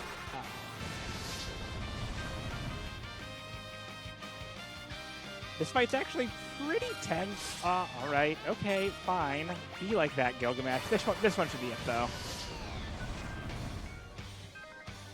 And we have won. We have beaten Gilgamesh. for now. His text is just so funny. Yeah, and unfortunately we have to skip the last Gilgamesh encounter in the speedrun, so we don't get to see the iconic line. But it's optional, and anything that's optional is therefore slow. Usually. Sometimes not. Alright, little wonky movement to avoid encounters, and we're going to get blasted across the globe to, I believe it's called Glossiana? So we're gonna have a nice little walk to our next dungeon, and that's a great time if you've got anything substantial going on over there, Threach. Now's a great time for it. All right, people are just Clash on the Big Bridge, Battle on the Big Bridge is just an incredible theme. It's such a jam. We're Such a gonna hear it banger. one more time in this run. My favorite. We get a boat. We get a battle on the big boat later. If you're in the Discord, I put it in the PGX25 chat channel. The Clash on the Big Bridge, but the Titus meaty. So you can check that out and enjoy it. Just reminding everyone that we are raising money this weekend for Assemble PGH. And we are very excited to be able to help offset some of the costs for their after-school care program for kids in the Garfield area. So if you're interested in making a contribution there, you can use !donate in chat to get that link to make a donation and apply it to currently one of our bids, which is for the community bingo goal for Breath of the Wild. That's going to be happening later. So I would highly encourage you, if you're interested in making a local difference, if you want to do some good in the world, that's one of the things that we are very excited to be able to do as an organization, is just sort of put our energy toward good causes and making a difference in people's lives. You can do that too. You can participate with us and help us. We've raised almost $260 this weekend, and we are going to be raising money through the end of the marathon tomorrow. Right, so one kind of important difference in level 1 compared to any percent, we're going to come up until this point, we've gotten taken back to the world map every time we completed a dungeon. We're going to start encountering dungeons where we don't automatically leave. If we want to get out without walking back, we need to use the time magic spell Teleport, which we're going to get here very soon. Teleport costs 15 MP. Ferris is the only character we have who actually has enough to cast that, so we need to keep her in mage jobs throughout this entire section of the run to make sure that she keeps enough MP to be able to use that spell. So that really limits our routing options for Ferris, because we need her to be at 15 MP or above. Is this the first game with Moogles? Final Fantasy III is the first game with Moogles. But, you know, that one didn't come out in, like, the US for, like, an eternity and a day, so, like, nobody knows that. That is very fair. Final Fantasy III really is just prototype 5, by the way. Like, Final Fantasy III absolutely came out in the US. It was just the 6th one. it was, yeah. Like, yeah. Actually, like, if you play Actual 3 and 5 back-to-back, though, you can literally, like, they reuse side quests. Like, the piano thing is, like, from 3, the ride around the world on a chocobo side quest is from 3. Okay, so this game is the reason that I know that is possible, because they have the achievement for doing that. I just think that is so cool that the entire first world, or is it the second world? It's the third world that The you third ride around world in is the chocobo. connected. Yeah, you Yep. can circumnavigate it. Very cool. You can actually get a really cool piece of armor if you do it, too.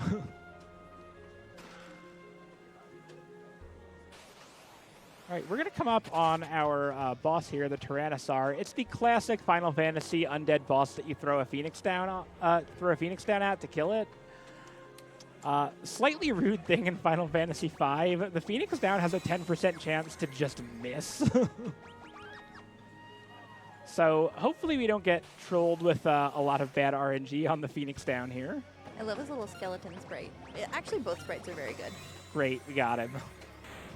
I had a run where I missed 3 in a row at like 90% chance to succeed, and it feels so bad. Also, if you run out, you have to do this entire dungeon again, unless you quick save there. That's cruel. I know, it's awful. All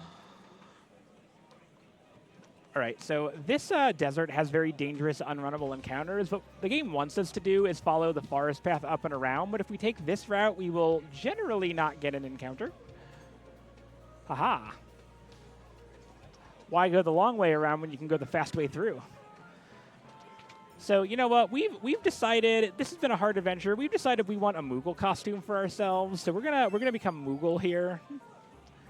This is the correct answer. I didn't even know it was a question. And we're gonna come into here, and this little guy, he likes our costumes so much, he's gonna give us this treasure, which is an elf cape, or an elven mantle rather. They're friends. I know. Oh, it's the best. This is an accessory that just gives the equipped character a flat 33% chance to dodge any physical attack. Very useful when we're as fragile as we are. I'm gonna grab. That'll be very useful for some safety later on. And then we're gonna get extracted back to Galuf's castle. Galuf's a king, by the way. Did you know? You know, sometimes I just find out that my friend is a king and randomly just like absolutely has all of this power in another world, and I'm like, man, you can. So have you ever considered that like Bartz is the only character in this run that is not, or sorry, Cornelius rather, is the only character that we get who is not actual royalty? I'm assuming that means that Boko too is royalty. Maybe. So we are going to have a question mark boss fight here. I say question mark because it's not hard, and they actually changed, in Pixel Remaster, they changed the music from the boss theme to the normal encounter theme, so the game even seems to be questioning if this is a boss.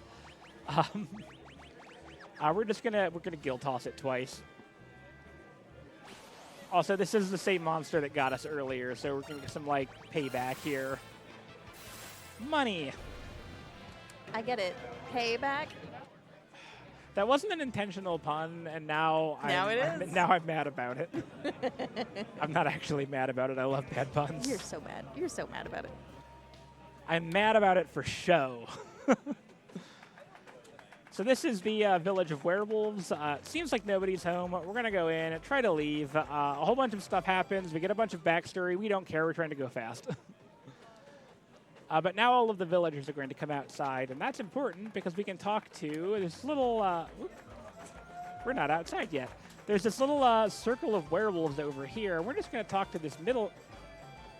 Please? This middle guy here to learn the Requiem song for the bard. And who likes bards? Because we're going to be seeing a lot of them right now.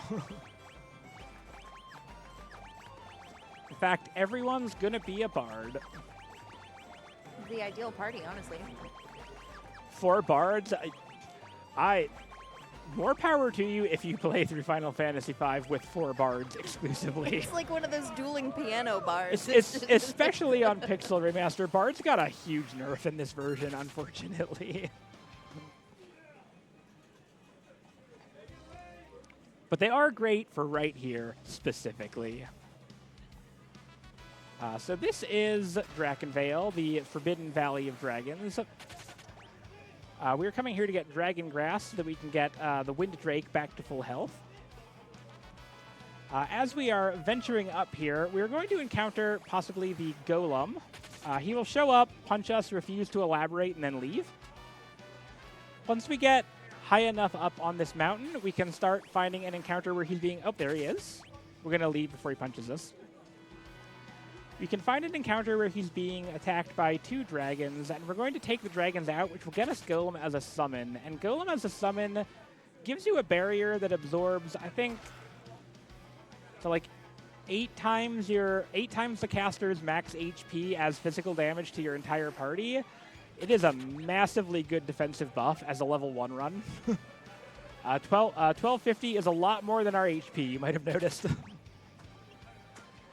So this summon will allow us to safely set up on certain boss fights later on in the run. So here is the part where we can start to find him in the encounter with the dragons. We can also still get him as just a regular. We're also picking up the bone mail here. I'll explain that armor later. Here we go.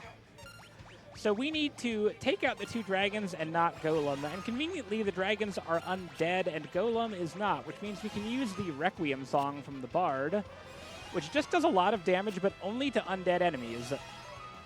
I think it actually has like the same damage formula as the Flare spell or something like that. It's really strong, as evidenced by the fact that we're level 1 and just took out like 2 dragons that fast.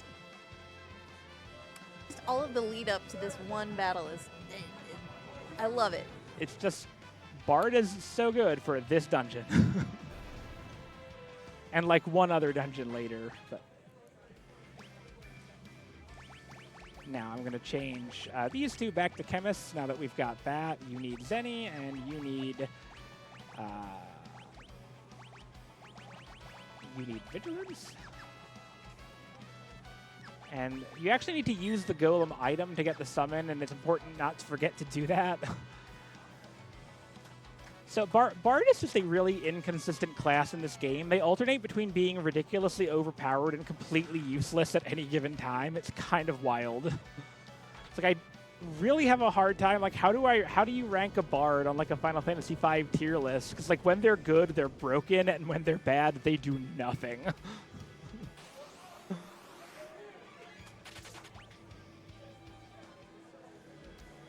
So we've got a lot more dungeon to run through, by the way. This is a very long one. I feel like this is the part in the game where you start to get to all the backstory about Gallows World, and it's just like, do you expect me to learn more names at this point? We might die to cats here. We died to cats. Oh no. We just got mauled to death by cats, chat. I don't know what we did to deserve that. It's cats, honestly. It's hard to... True. We didn't do anything to deserve it. Cats are just being cats. They are just that way. I was not prepared for that. They're like the weakest enemies in here. Well, while we've got a little bit of time going through the dungeon, I just want to, first off, shout out to everyone who's hanging out in our live audience, which is cool because we have a live audience. And everyone who's stopping by the booth, thank you so much for checking us out, seeing what's going on with Steel City Speedsters. We're very excited. It's our second live event. And we are also here thanks to the generosity of people who've been offering their time, their money, their energy. And thank you especially to Arcadia Collectibles, who has sponsored Steel City Speedsters at PGX. You can check out their website at arcadiacollectiblespgh.com. So this is the next boss that we're going to take out with a death potion. The only little catch is that it will summon these flowers. Oh dear. That is not good. We need everyone alive here. If it summons the flowers, you do have to take them out, which we can do with Zenonage. Oh my goodness. Thankfully, I'm coming up on... I'm just going to reload this, actually. Nothing happened. You know, I don't want to buy like 20 Phoenix Downs for one fight when I have an autosave right here. That was the rudest boss, or the rudest encounter with that fight I've ever seen. Please do not know cats. I'm now paranoid about the cats. There are 5 of them and 4 of us. I don't like those odds. And this time I think I just got to it before it could summon its flowers, so yay. That's what we're supposed to see. Yeah, I mean, the flowers can come out. What you're supposed to see if the flowers come out is an immediate gill toss, but they just went faster. All right.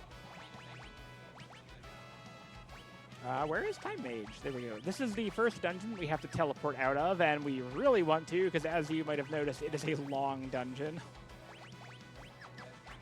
You're going to be a knight, and whoop. So here we go, back to the world map. I think Lena, just across the board, has the coolest outfits for the jobs. Lena does have really good outfits for their... Cryle also has really good outfits once we get to her. So we're going to do our big shopping for mixed supplies here. We're going to sell off a whole bunch of stuff we've collected up to this point.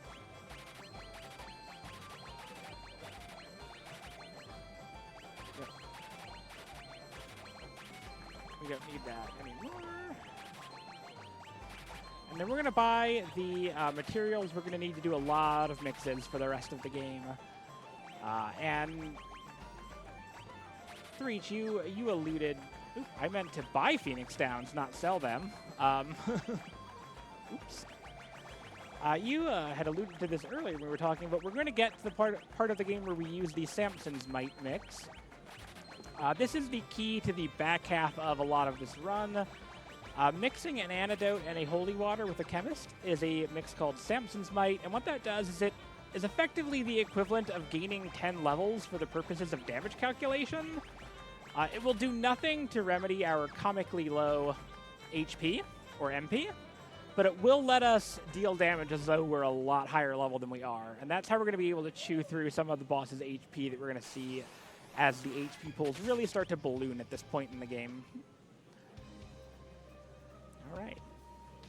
I really like that little cat creature thing that's walking on its front legs is just called Cursed Being. Yeah. There are some out there enemy designs in this game.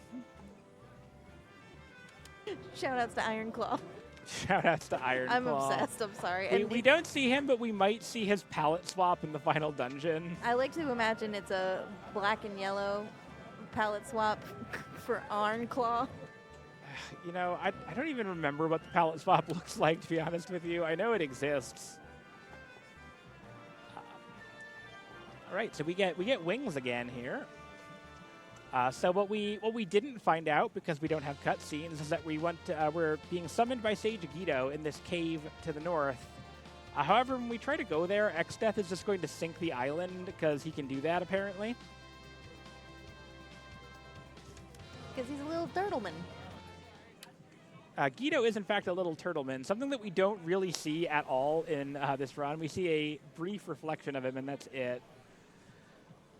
I think the most tragic part of the cutscene remover mod is we don't get to see the scene where the turtle and X-Death have a Dragon Ball Z fight.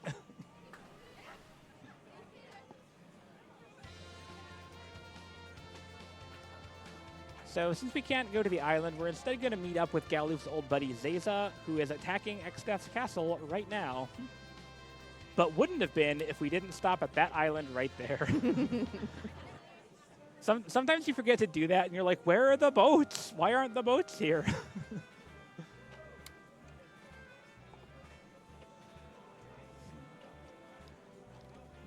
What are we supposed to do? Like, pay attention to the plot that we're not getting? We just have to make up our own cutscenes. It's the only way. We'll make up the plot, and you can't disprove us.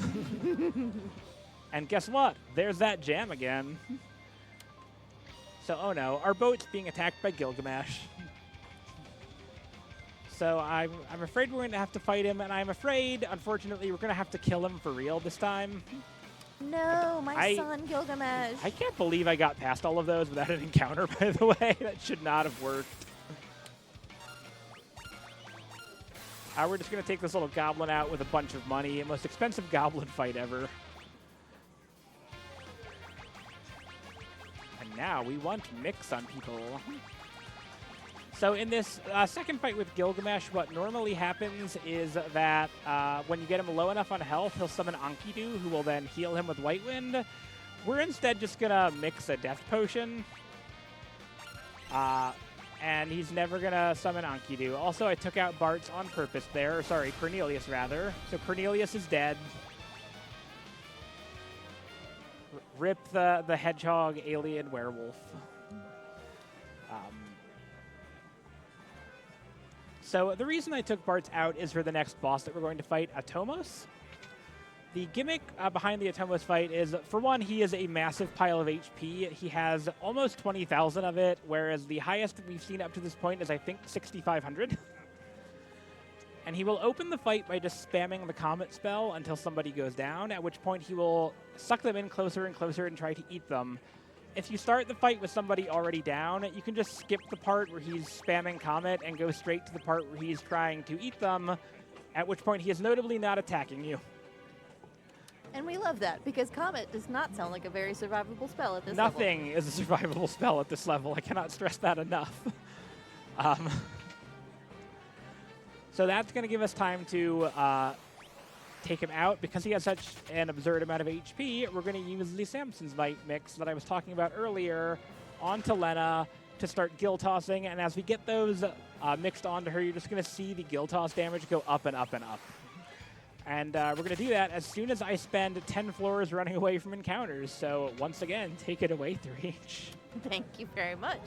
I'm very excited. We have a little bit more movement on this tracker here.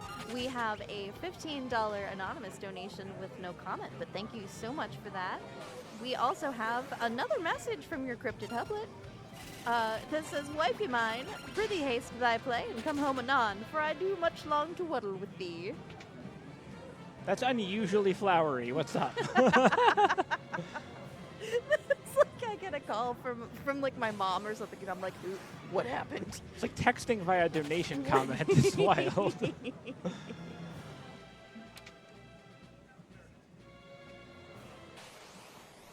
right, we're almost at the top of this tower here. I love some of the enemy design is just so fun. Like, a lot of it is weird, but they're so creative. They're so creative, and then there's Iron Claw. And then there's Iron Claw. I'm ragging on him a lot for something we literally did not see in this run, but like I cannot stress enough how dumb his design is. All right, now we need not 2 people down, so let's revive just 1 person. We did put mix on everyone. You need money toss. All right. So here we go. And at level 1, we need to get 2 of these mixed up on Lena before she's even going to start doing damage with it. This boss has, I believe, 13 defense. And now we're gonna let the fireworks go. So 2,500 damage will turn into like 5,500. Sloga again. Oh, it missed Lena though. That's pretty relevant. It's incredible luck. I think I'm good to just do it at 5,500. If you don't have to increase the damage, you don't want to because it costs more money. And yeah, he's already down. There we go. That is one giant interdimensional maw taken care of. So we are coming up on the longest stretch of just running away from enemies in the entire run. We have 2 full dungeons of it.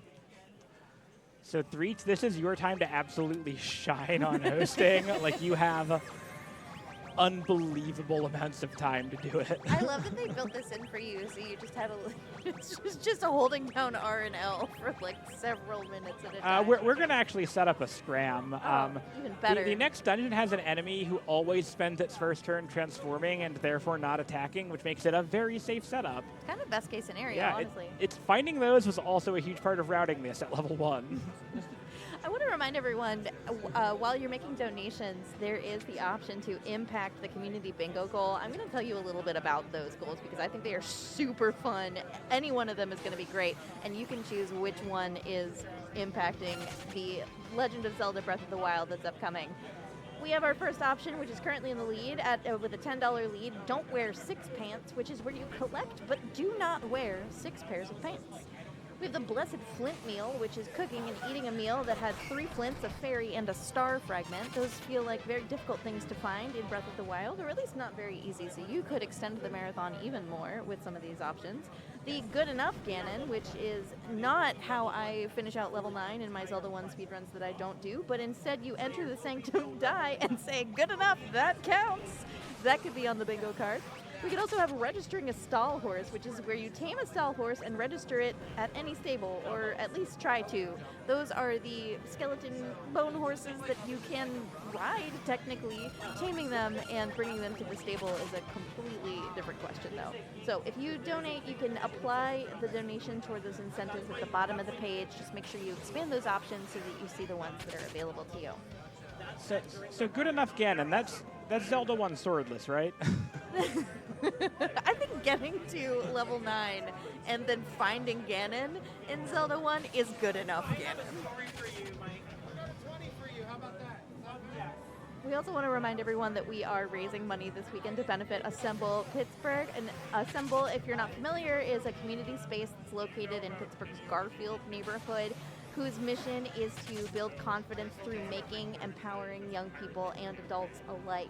a core part of their mission is to make education accessible, especially to those in underserved communities. They provide a space for experiential learning that is often free for neighborhood youth, and part of that involves their after-school programs, which we are currently raising money for this weekend. That is what your donations are going to go towards. We are trying to raise money so that we can make it so those kids can attend the after-school care programs without cost, no cost to them, instead being offset by the very generous donations that you all have raised so far.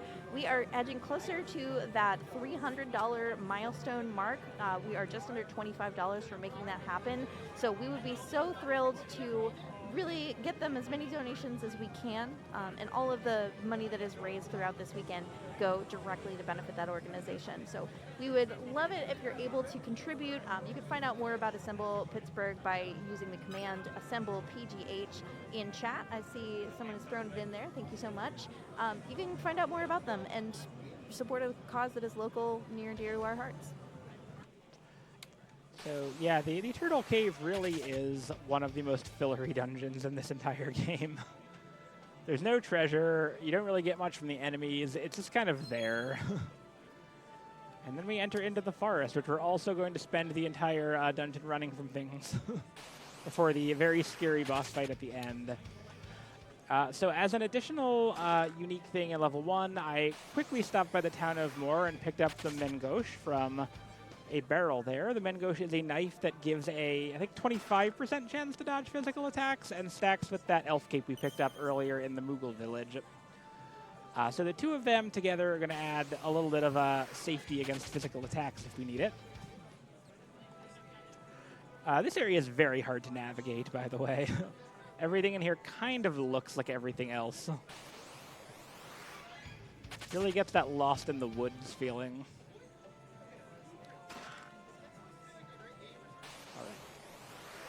We still have a lot of running to go, Threach, by the way. Like this. I am so enamored by that. There's just so much. I remember casually playing through this and just the mirrored or just the screen where you can kind of see the things that are real, underlaid by the mirage of the forest. It's very off-putting. Yeah. I think what it's supposed to be is like you're seeing like a spotlight through the canopy cover, but. I think that makes sense. I think in the context of the game, it's definitely like it's a cool effect. Like Squaresoft really like to show off like that in the SNES era games, but it's a little bit annoying to actually try to like navigate. So we're almost at the end of this. It's just the encounter rate here is ludicrous. And I want to say thank you very much to Skillshot Repair for the $20 donation. Thank you so much. That brings our total to $295.11. We are so close to hitting the $300 milestone mark. I am so excited. Smokey the Bear, if you're watching, look away right now. It was our job to prevent this. We have utterly failed. We have many jobs in this game, but preventing forest fires is not one of them. You know, it was also our job to prevent the crystals from breaking. We didn't do that either, so I think we're bad at our jobs in this game. I think we blame the Chocobo for eating them. I actually can't even blame the Chocobo. I love it. We're so bad at our jobs. Like, we've been doing all of this stuff, we still haven't got any experience. It's getting harder and harder to defend this because I think you're right. I think we're just bad at our jobs. We're just failing forward in this run, Threach. That is what is happening right now. Listen, if it gets the game beaten, then all the same in the end.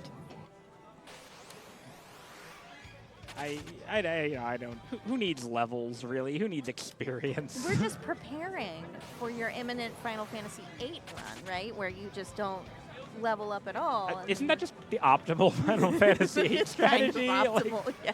I'm like pretty sure that's actually just how it's done. Unless you're like me and you level everyone up to level 100 and you get to the Ultimisia battle and Renoa's the only one alive and you just cast whatever her spell is. I forget what it's called. Oh, Apocalypse. Apocalypse. You cast Apocalypse on Ultimisia and beat her with just Renoa. Also a fair strategy. That's the way to do it, too. All right, here are the crystals. This boss is scary. There's 4 of us, 4 of them. Everything's a one-hit kill. We're going to take them out with death potions. We're hopefully, you know, outspeeding them, which we are doing right here. I'm gonna try to get hopefully get a golem off. Oh my gosh, the elf cape coming in clutch here. I don't think I need that. I don't think I need to get the golem off. I think I can just... Did I? Okay. Great. There we go. Yeah, Ferris is taking a dirt nap, but that's fine. So Galoof is gone. Don't worry about it. He's probably fine, I'm sure. Cryo has been here the whole time. So yeah, Cryo's been here the whole time. We've never had anyone else in our team. That and... So the nice thing about... Alright, so that fight that went unusually well, that didn't look like anything at all, one of the scariest fights, those crystals are fast, and they will take you out if they hit. In addition to the golem summon and the equipment I put on Ferris that I collected earlier, Samurai also has a passive that gives them a 25% chance to dodge physicals, and that came in really clutch there. We got some good dodges and just took them out very quickly. So we're actually coming up on Extess Castle. It is a long and scary dungeon with very dangerous encounters, so we want a command flea set up for sure. We just need to get one set up. And so I'm coming back here. This is the island we initially landed on when we came to Galoof's world. And the only encounter here is this little goblin guy called a Pal. And all he does is a single physical attack, which we can easily intercept with a golem summon. So I am going to use that to just get set up with a command flea so we can run through the castle and not have to worry about the encounters. It is very scary if you have to reset one up in the castle. Alrighty. Who's ready for a showdown? Does the showdown involve a cutscene? Because that's... No. Nothing involves a cutscene. No plot, only fast. In fact, we're going to completely skip a cutscene here. So if you did not do the forest dungeon, this room is as far as you'd be able to get into the castle. But with Cryo on your team, when you go in and out, she will reveal the true form of the castle. It's a meat fort. Oh, meat fort. Shout out to meat fort. You might not know, and in fact, I don't think we've actually even seen Exdeath yet at this point. Canonically, he is actually a tree. I'm not making that up. So if you think about it, we as humans are made of meat and make our houses out of trees. So it only makes sense that a tree would make his house out of meat. I don't like it. I do not care for that. I'm unsubscribed from Exdeath facts.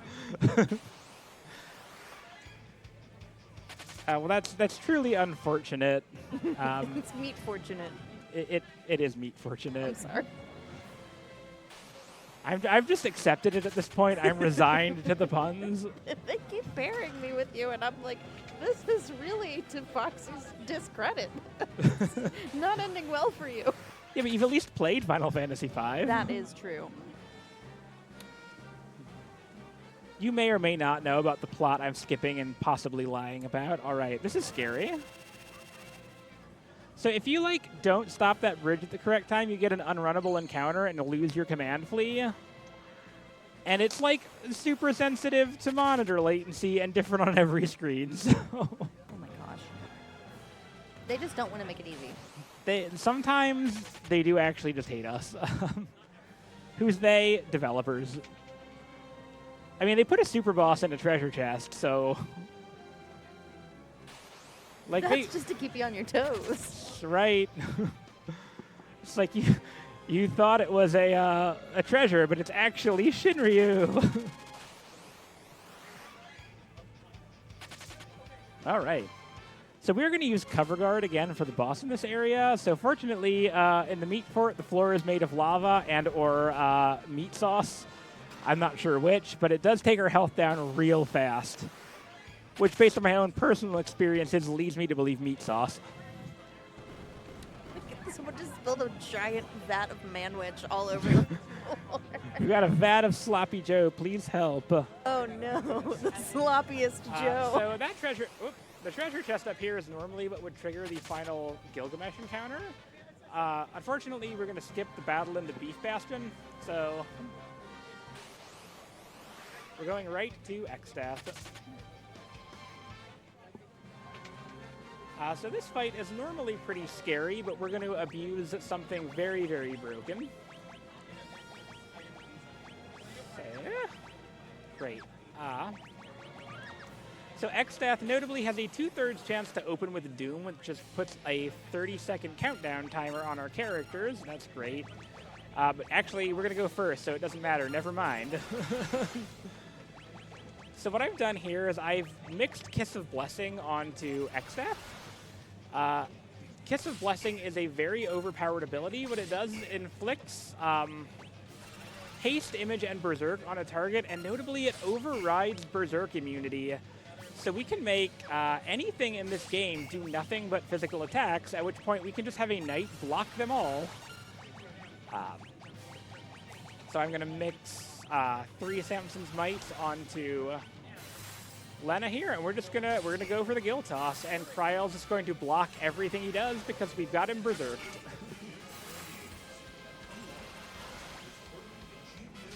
I'm going to just real quick get these people over to defend here, and then we'll finish it off with auto battle.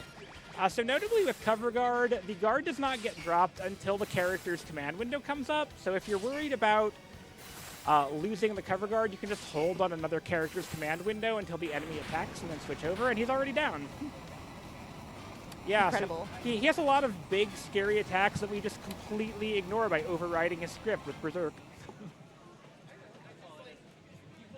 I feel like this is the kind of thing that makes these speedruns so fun and interesting to watch. Because, like, of course that works. Of course all of those pieces come together to make that happen. That's actually version dependent. That does not work on Game Boy Advance. It does work on Pixel Remaster and on Super Nintendo, though.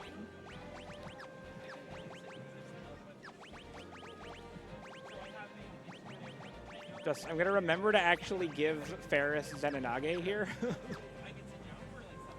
I frequently forget to do that and then realize on the boss fight where I need it. So we do, unfortunately, have a couple of non-removed cutscenes here, which are going to feel really slow because we're used to not seeing these. So we have seemingly saved the world. Everything seems cool. We're back at Tycoon Castle. We don't know how. I say back. We never went here to begin with.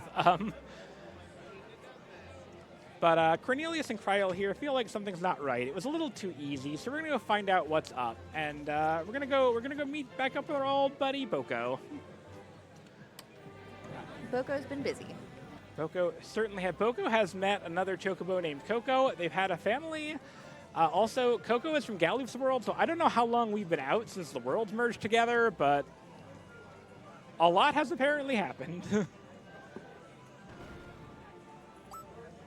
This guy's just going to run into us. He's not watching where he's going. Believe it or not, we only have 2 dungeons left in this entire run. We are almost done already. It's been flying by.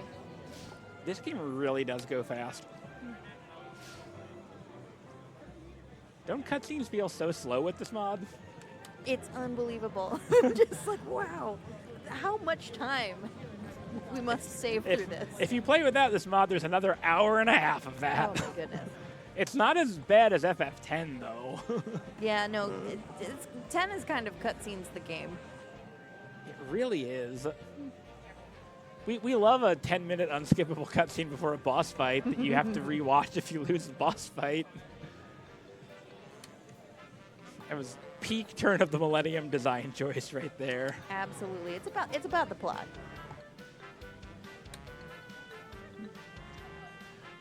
The plot of Final Fantasy X, I believe, is pro sports ball player fights space whale.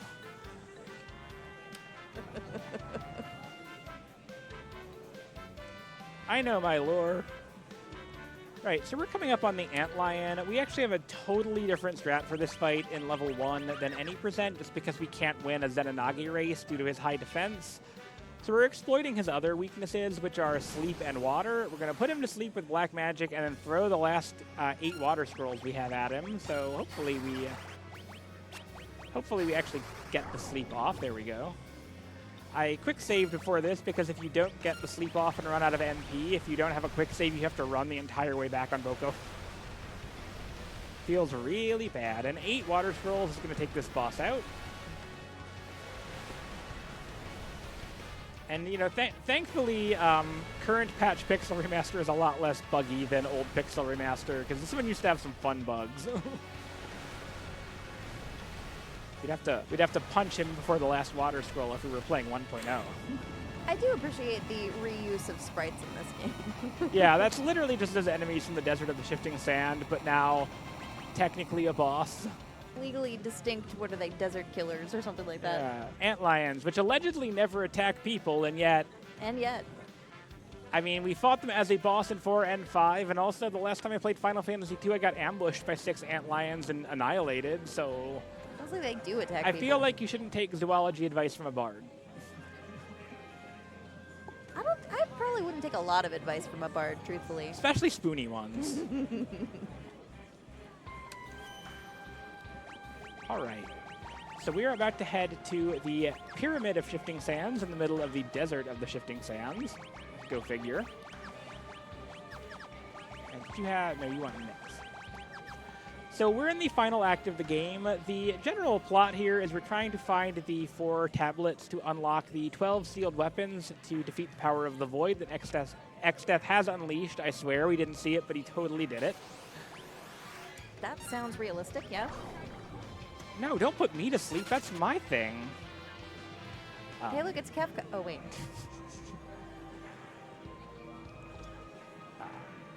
What was I saying before this, Threach? I've forgotten. Oh, right. We were supposed to collect the 4 tablets. Much like Final Fantasy VI, we have a very short actual plot segment, and then we can just go into the final dungeon, so we're not going to do anything else. We're just going to do this first mandatory dungeon and go right to the last dungeon. I think that's good planning. This is not a great ATB roll, so hopefully we get a dodge on Ferris.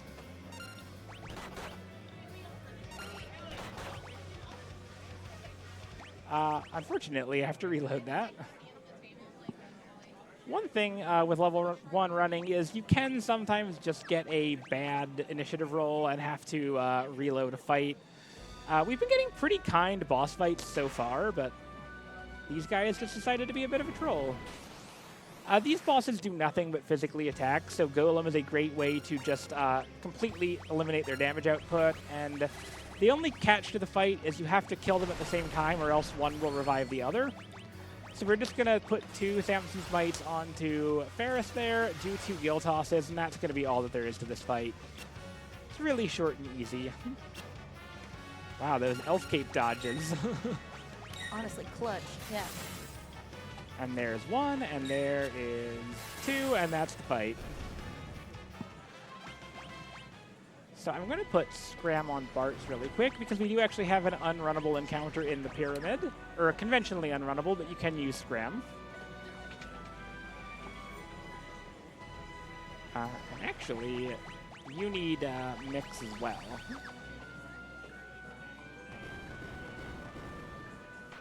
So we're going to try to get past these snakes, but it's really hard to see them. Fortunately, they are undead, so if we mix an ether and a potion, we can just insta-kill them.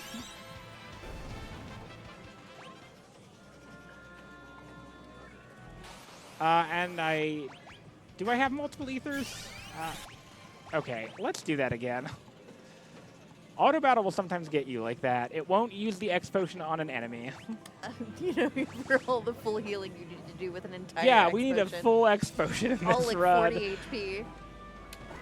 I have actually had to burn elixirs in this run at points, so, you know, sometimes it happens. This is the unrunnable encounter I was talking about. So this room is a beginner's trap. After you wait a while in this room, this staircase turns into a ramp and drops you into poison spikes. But I hear poison spikes. I hear free setup for a knight's cover guard. So we're just going to get that reset up. In this room, we have to dodge a bunch of these annoying robots. They were very nice this run. Holy crap. Wow. Okay. Change you into a knight. All right. And I'm going to quick save in case I beef these mummies. All we're going to do here is we're going to... All right. They went first, unfortunately. That's why I make an auto save or quick save.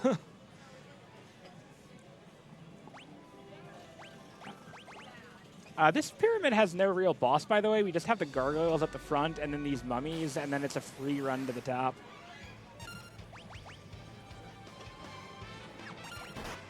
And Bart's actually doesn't have mix. Sorry, everybody. My bad.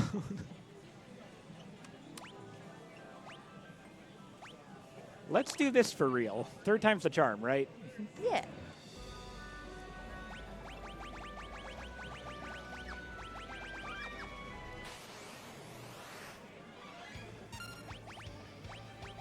The nice thing about the mix is that you can use the animation to input a command as well. And all we're going to do now, great, we got it. We're going to break a flame rod and take out these mummies. They're very weak to fire because they're old and dried out. See, it's okay for us to be starting fires in this game. It's fine.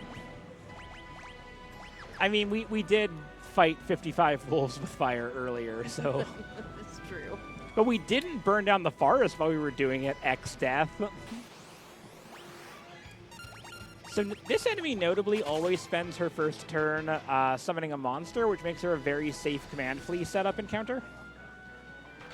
We're just going to run our way to the top of the pyramid and grab a couple of high-value chests on the way. And once we're done with this, we will be almost at the end of the game.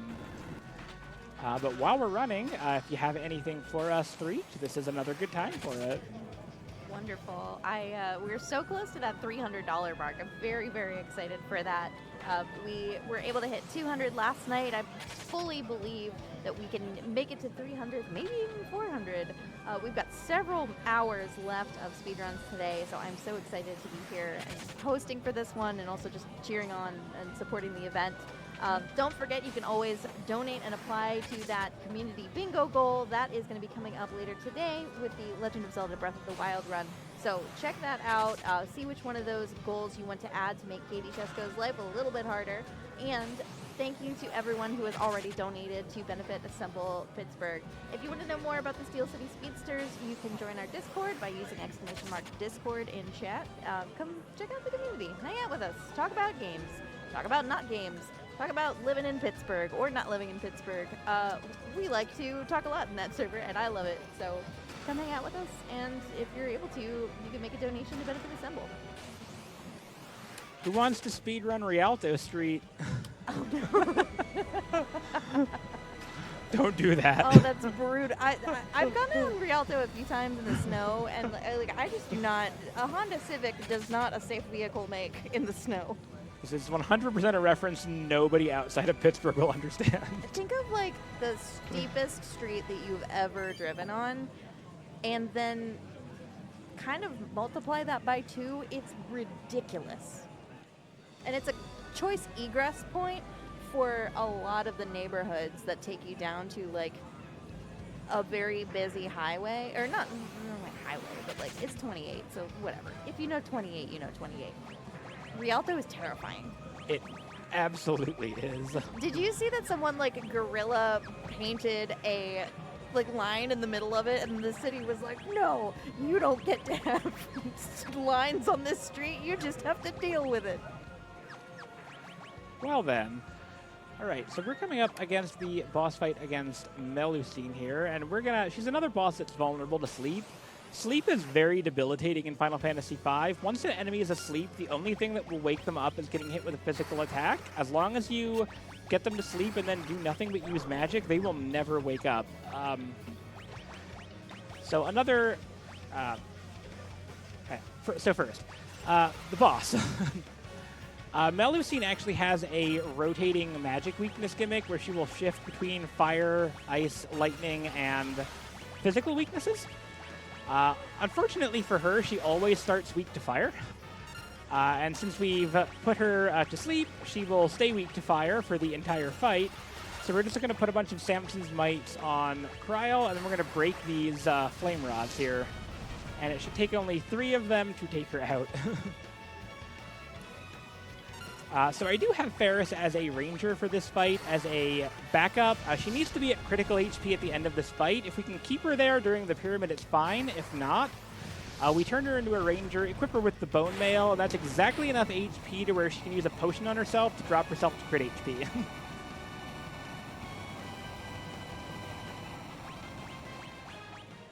All right, and we are now at the point where we're going to do a couple of errands, and then we're off to the final dungeon already. Can't believe how quickly this has gone. Although I can, it is a speed run.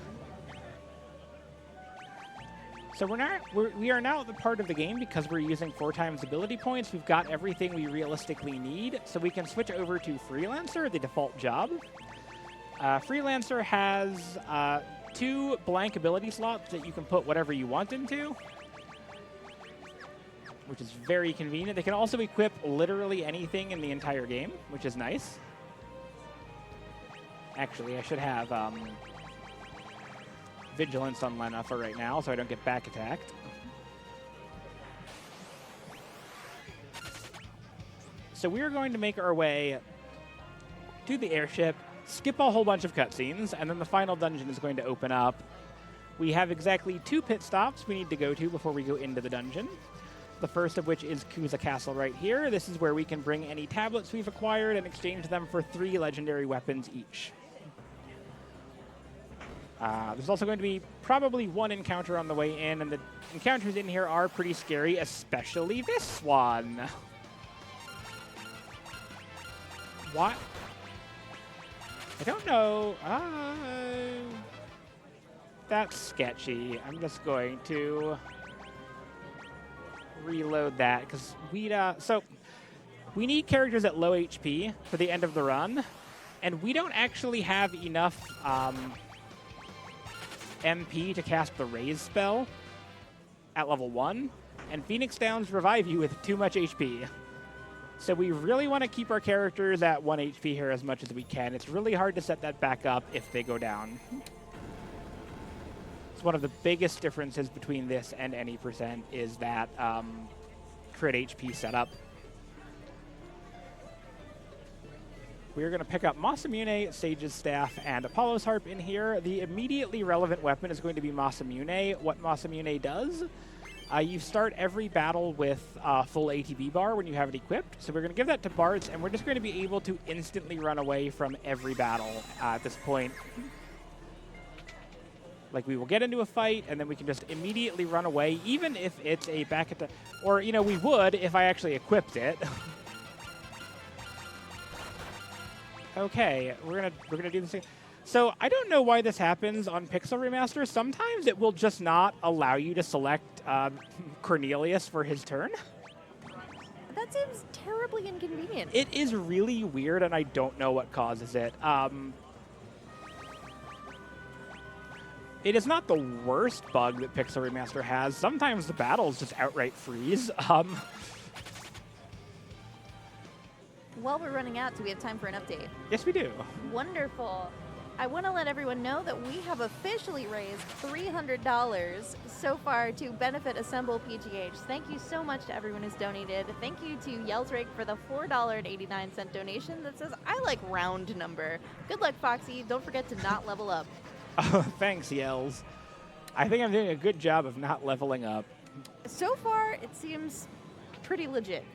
So we are stopping here by the town of Regal that we passed by earlier. This girl in between the counter will give us a ribbon, which, as usual, is one of the best pieces of equipment in the game. It gives you +5 to every stat and a whole bunch of status immunities. And then we're going to do our final unload of stuff that we've got for money. These shields sell for so much. We're going to need to throw a lot of money at the final boss, and we need a lot of Phoenix Downs. I'm low on those. And that's all we need. We're about to head to the final dungeon now. There's going to be 5 mandatory bosses and then the final boss. And we do not need to worry about random encounters anymore, because with Masamune, we can just instantly run away from everything, which is convenient. Just one of those game-breaking things. Honestly, that ranks pretty low on the list of game-breaking things in Final Fantasy V. It's more convenient than anything else. That's fair. So while we're doing the fairly lengthy first part of the dungeon, it takes a while to get to the first boss. I'm going to explain what we're going to do for 2 of the boss fights in the run. We're going to be using Blessed Kiss on a lot of bosses here, which is the same thing we did to Exdeath to forcibly berserk him and make him do nothing but attack, which we can block with a Knight's Cover Guard. We're then going to use the 2 Dragon Fangs we have, or rather we're going to pick up a second one in this dungeon itself, to use a mix called Dragon's Kiss. Before I continue with the boss strategy, very important, our last dark matter is in a chest right down here. Very important to pick that up. It is a very long walk of shame back here if you forget to grab this. Yes, so what the Dragon's Kiss mix does is, through the power of chemistry, we're going to completely alter a being's DNA and turn them into a dragon.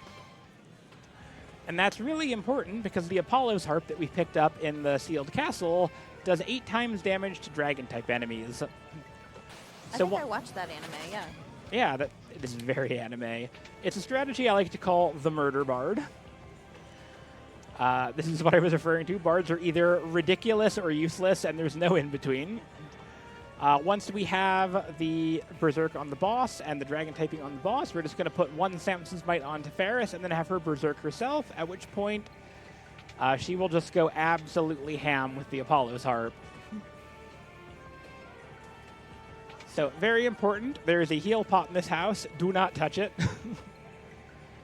You specifically do not want to be at full HP in this run.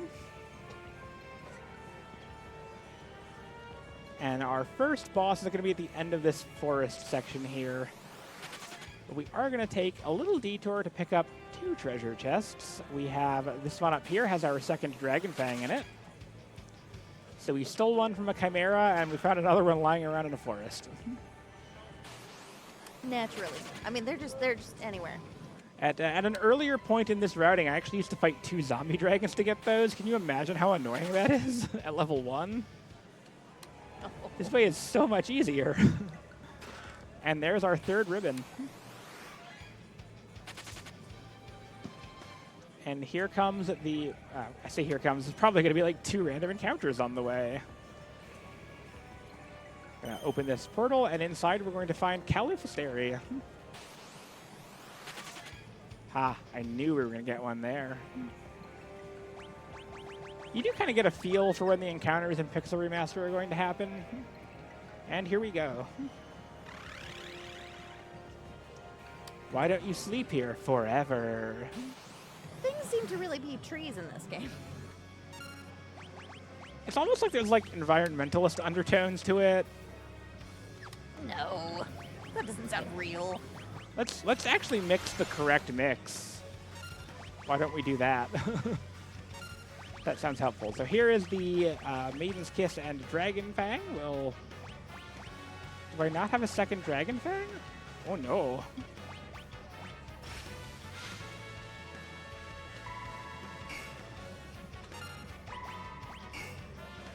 This is a pickle. You definitely picked them up. So I think I accidentally used the Dragon Fang instead of a Dark Matter on the crystals earlier. I do have safety saves, so... Okay, good. I am prepared for this kind of thing to happen. We're not sweating, we're professionals.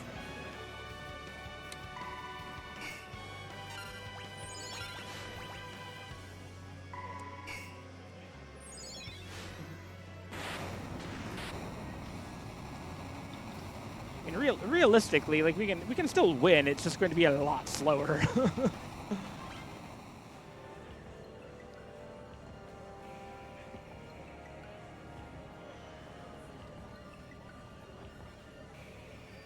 I mean, I could try to steal a Dragon Fang in here.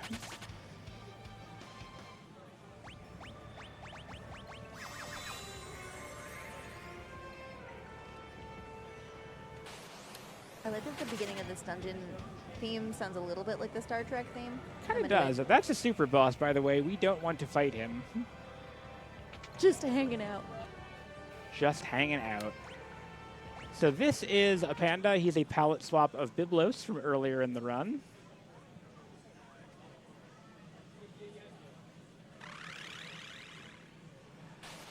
And he is just as vulnerable to flame rods, which is what I'm going to do here. He's also vulnerable to Berserk normally, so we can use a different mix using that single turtle shell that we picked up earlier. So that's convenient. And then we are going to use Antidote Holy Water on Self. Guard. There we go. What I'm going to do here is I'm just going to stack Ferris with 5 of these and then break the rest of my flame rods on this guy.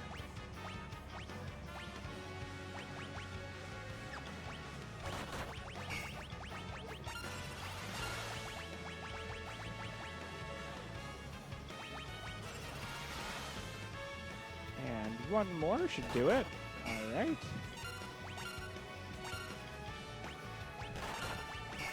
There's that not switching over to Cornelius again. I really don't know why it does that.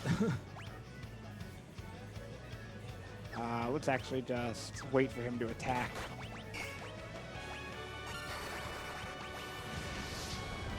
And we will defend, and that should be good. All right, 4 of these should take him out. If not, I'll break the one from my hand, which will do about 50% less damage, but will finish the fight. So, Threach, you might have a good amount of time for any sort of commentary on the next fight, because without a Dragon Fang, we can still win. It just might take quite a bit longer. You know what? I bet those crystals really deserved it, though. So, like, they just got extra killed. Probably. I don't know. I'm making it up. We do have to break our last rod in here. All right, there we go. Got him. He drops an ash, by the way, which is like the most useless item in the game. It's like the ninja can throw it, like pocket sand. What does it do?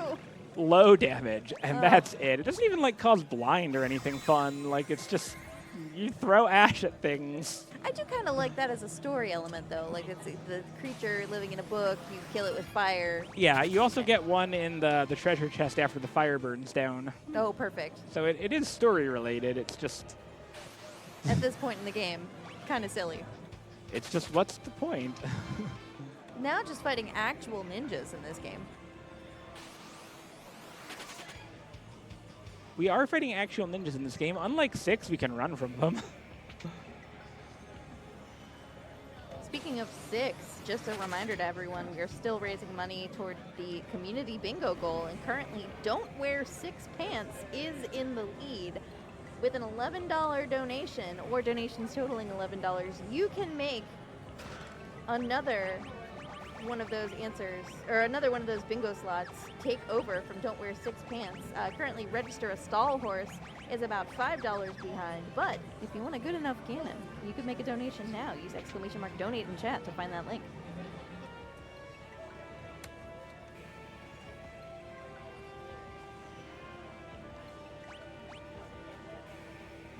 All right, how many of those do I have? All right, we're gonna have to do this the less fast way, I suppose, which is exactly just the fast way, but with like an 1/8 of the damage.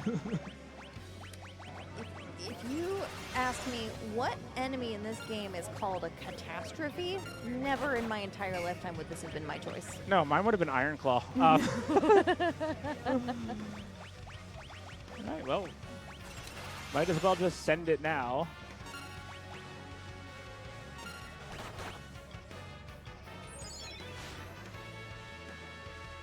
Let's start Samson's bite in this situation.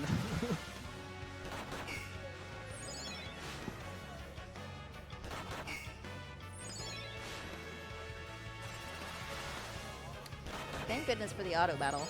Right.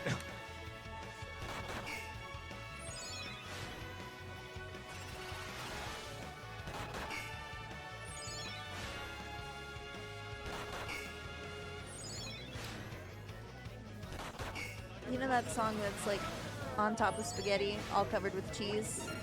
Oh no. I dropped my poor meatball. Oh no. Oh no. I dropped the guard at the worst possible moment. Oh, no. This is that meatball. The catastrophe meatball. Honestly, yes. The catastrophe meatball has potential.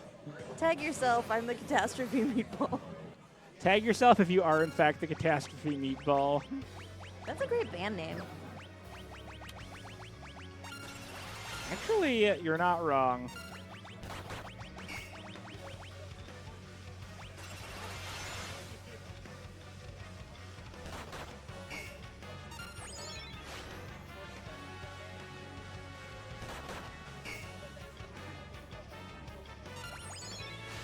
So what I'm gonna do is I'm just gonna get her up to like 500 damage in this and just send it. We're going to kill Catastrophe 500 damage at a time. Literally just death by 1,000 cuts. It really is. I mean, that's also an apt description of Final Fantasy V Bards Only challenge. So I cannot imagine. Oh my gosh. It's so miserable. Except for those times when they are specifically very useful. All 4 times that happens. I mean, they are very useful endgame, unironically. Just up until that point, they're very hit or miss. How much HP does this guy have? Too much. Okay, fair. I think he has like, let me math this out, probably like 24,000. No. We're gonna be here for a minute, Threach. Because I done goofed. Ask not for whom the catastrophe meatball loses health. Oh dear. This is what a level 1 challenge, not speedrun, typically looks like, just so you know. I feel, like thematically this feels very appropriate. Like there had to be one boss where we were going to see, okay, level 1 is really coming out to shine. It's the we can't lose, this is just going to take a minute. Yep.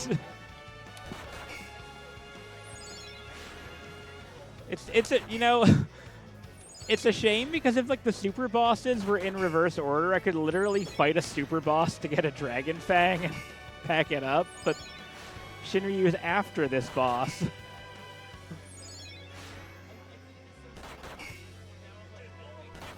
I'm kind of sad. I would love to have like a backup strat be literally fight a super boss. Just out of convenience, you have to go fight a super boss. Yeah, I mean, we use the same strategy for Shinryu, except that, Shinryu's already a dragon, so we don't have to use a Dragon's Fang on him. Do you have anything coming in for us? This is, oh boy. We are, again, at our $300 milestone total so far raised. And the event, I would say, is about halfway over. We've got about a day and a half left to run. So you can check out the schedule by using !schedule in chat to find out what else is on the docket for you this weekend after the catastrophe. Once we get through it. This fight truly is a catastrophe. Well, I mean, yes. But in another very real way, yes. This is exactly what I was talking about when I said bards are either overpowered or absolutely useless. This is truly a showcase. Hey, we got it. There it is. Death by 1,000 cuts it is. Meatball vanquished. I don't even want to know how long that took. But we did it. We got him. There are more catastrophic mistakes you can make in this run. I don't remember. Is that someone we know? Nope, that is not. That is a random lady who just kissed us and ran away. And also our next boss, Halicarnassus. So let's talk about him. It's actually a him, by the way. Hey, that's the palette-swapped Iron Claw. I love palette-swapped Iron Claw. That's what I was talking about this entire run. It's awful. It's awful. It's so bad. It's the worst design in this game by, like, a lot. It's like if someone took a hair clip and just kind of, like, squeezed it and then put a face on it. It's just awful design. ribbons on everyone. So this boss will actually start out by toading our entire party, but we're just going to put on ribbons so we don't get toaded. London will get toaded. That doesn't matter for cover guarding. And we're just going to do cover guard. This boss mostly only uses physicals already, so we don't have to berserk him. And we're just going to do 3 Samson's Might on Bart and Ferris, and then we're going to... Immediately from like worst design in the game to best design in the game. Look at this outfit. Howling Carnassus has a heck of a good design. Oh my gosh, the design is flawless. Actually, I'm going to just haste Ferris up with the Masamune. You can also do this with the Masamune, by the way. It can haste you.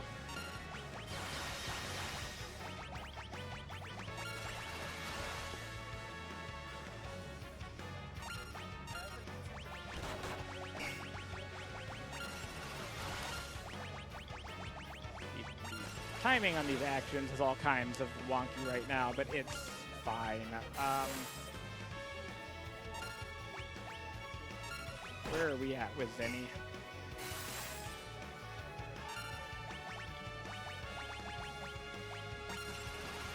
Alright.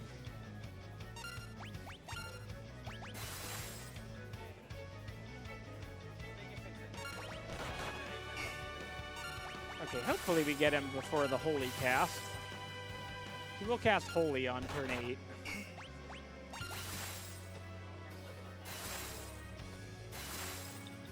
There we go. I appreciate that Lena can still guard as a toad. I think that's really beautiful. I know. It's such a determined frog pose. Like, look at her. Look at her go. Look at her victory pose. That's so good. So our next fight is Twintania. Twintania is the last boss before the final boss, and also one of the more gimmicky bosses in the game. She'll start out by mostly spamming AoEs for 5 turns, so we're going to have Bartz and Ferris use the Bard's hide ability that they learned earlier to just get out of there. After that, she will start charging Giga Flare, which would kill us even if we were appropriately leveled for this point in the game, which I cannot stress enough. Actually, I need to give haste to Ferris. I cannot stress we are not appropriately leveled for this point of the game. Really? The final dungeon? Yeah, no, we should be higher than level 1 here, probably.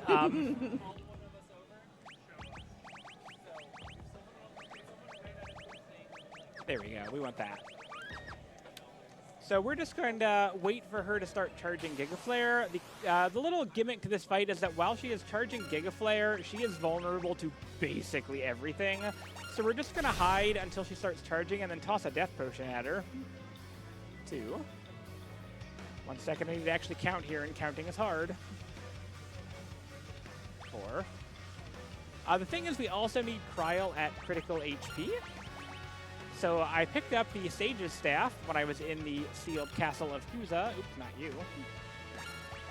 And the Sage's Staff, when used in combat, casts the Raise spell, which revives at critical HP. Convenient for us. And now we just wait for the flash that indicates that she is charging, and we use our last Death Potion. Thank God I only beefed a Dragon Fang and not a Dark Matter. The poor frog. Oh, sorry, toad. That poor toad. Yeah, we'll pick her back up. Don't worry. She'll be fine. She'll walk it off. Real quick, before we get up here, I just want to shout out that we have a $4.10 donation from Alara that says, oh boy, this feels real close to the first 5 digits of pi. Maybe someone should donate $10. Thank you so much for that donation. That brings us up to 304.10. Folks, we're pretty close to pi. Alrighty. And now we're going to run our way to the final boss fight, and I will use this time to explain how the final boss fight works. The final boss in Final Fantasy V has 2 phases. Exdeath starts out as a tree, which we call Tree Exdeath, or Ted. And then he will turn into Neo Exdeath, or Ned. Neo Exdeath is considerably harder than every other boss in this game. Makes sense, he is the final boss. He has a lot of HP, he has a lot of dangerous attacks, a lot of tricky mechanics, so we're just going to ignore all of that by using the much safer first phase of the battle to pump ourselves up with a whole bunch of Samson's Might, and we're just going to guild toss our way to victory. We're going to bypass this entire problem with money. And a lot of it. So in his first form, all he can do is physically attack, which we can block with Cover Guard, and he can use White Hole, which is an instant death and petrification move, but we've got ribbons on most of our characters, so we'll be fine. Lena might not make it, but I'm sure she'll be fine. Yeah, she'll be fine. I like most of the boss fights in this game, in the second half of this game, are just the capitalist solution, which is throw money at the problem. They really are. I'm going to point out that, like, we've skipped all the cutscenes, but, like, Lena has, like, willingly ingested poison, like, 3 times in the plot. Like, she's clearly not trying that hard to make it anyway. It's such an odd, like, she does it so much. Her sense of self-preservation is very low. No, she has none. So I'm just going to set up my equipment here, and we are giving Kryal the Masamune so she can get a guard off immediately, and here we are. We're going to go into the final boss fight. Bring it on. So I'm going to remove Masamune. You're going to use Masamune to give Bart haste. And now the mix spam begins. We need 8 Samson's Mites on both Bart and Ferris, or sorry, Cornelius and Ferris. So I'm going to have to count again, Threach. That's 2. That's 3. So much counting in this run. 4. I didn't sign up for math. Right, if I wanted math, I'd be a tactics speedrunner.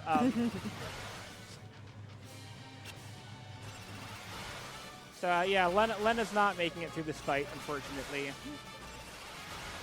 And 1 more. And now what I'm going to do is I'm going to hit him with 2 of these, and then I'm going to wait for him to take an action before I send it, just so we don't push him into his more dangerous AI cycle. And here we go. 4 more hits will take out the final boss, or the first phase. And then 7 hits will take out the final boss. On the 7th hit, the screen will flash twice, and that'll be time. So let's count him down. After this tree talks for too long. I hate when I get engulfed by the void. It's really awful. It's so uncomfortable. Like your limbs get all tingly. Shift out of my tree form. Shift out of your tree form. Tree form is so nice. And then there's, whatever Neo X Death is, just this hideous eldritch monstrosity that's about to come out of the void here. Shout out to pixel artists. Yeah, right. Like, look at this thing. Oh, it's so cool. All right, here we go. 1, 2, 3, 4. He's going to get a couple of attacks here, so let's see what he does. A Delta attack.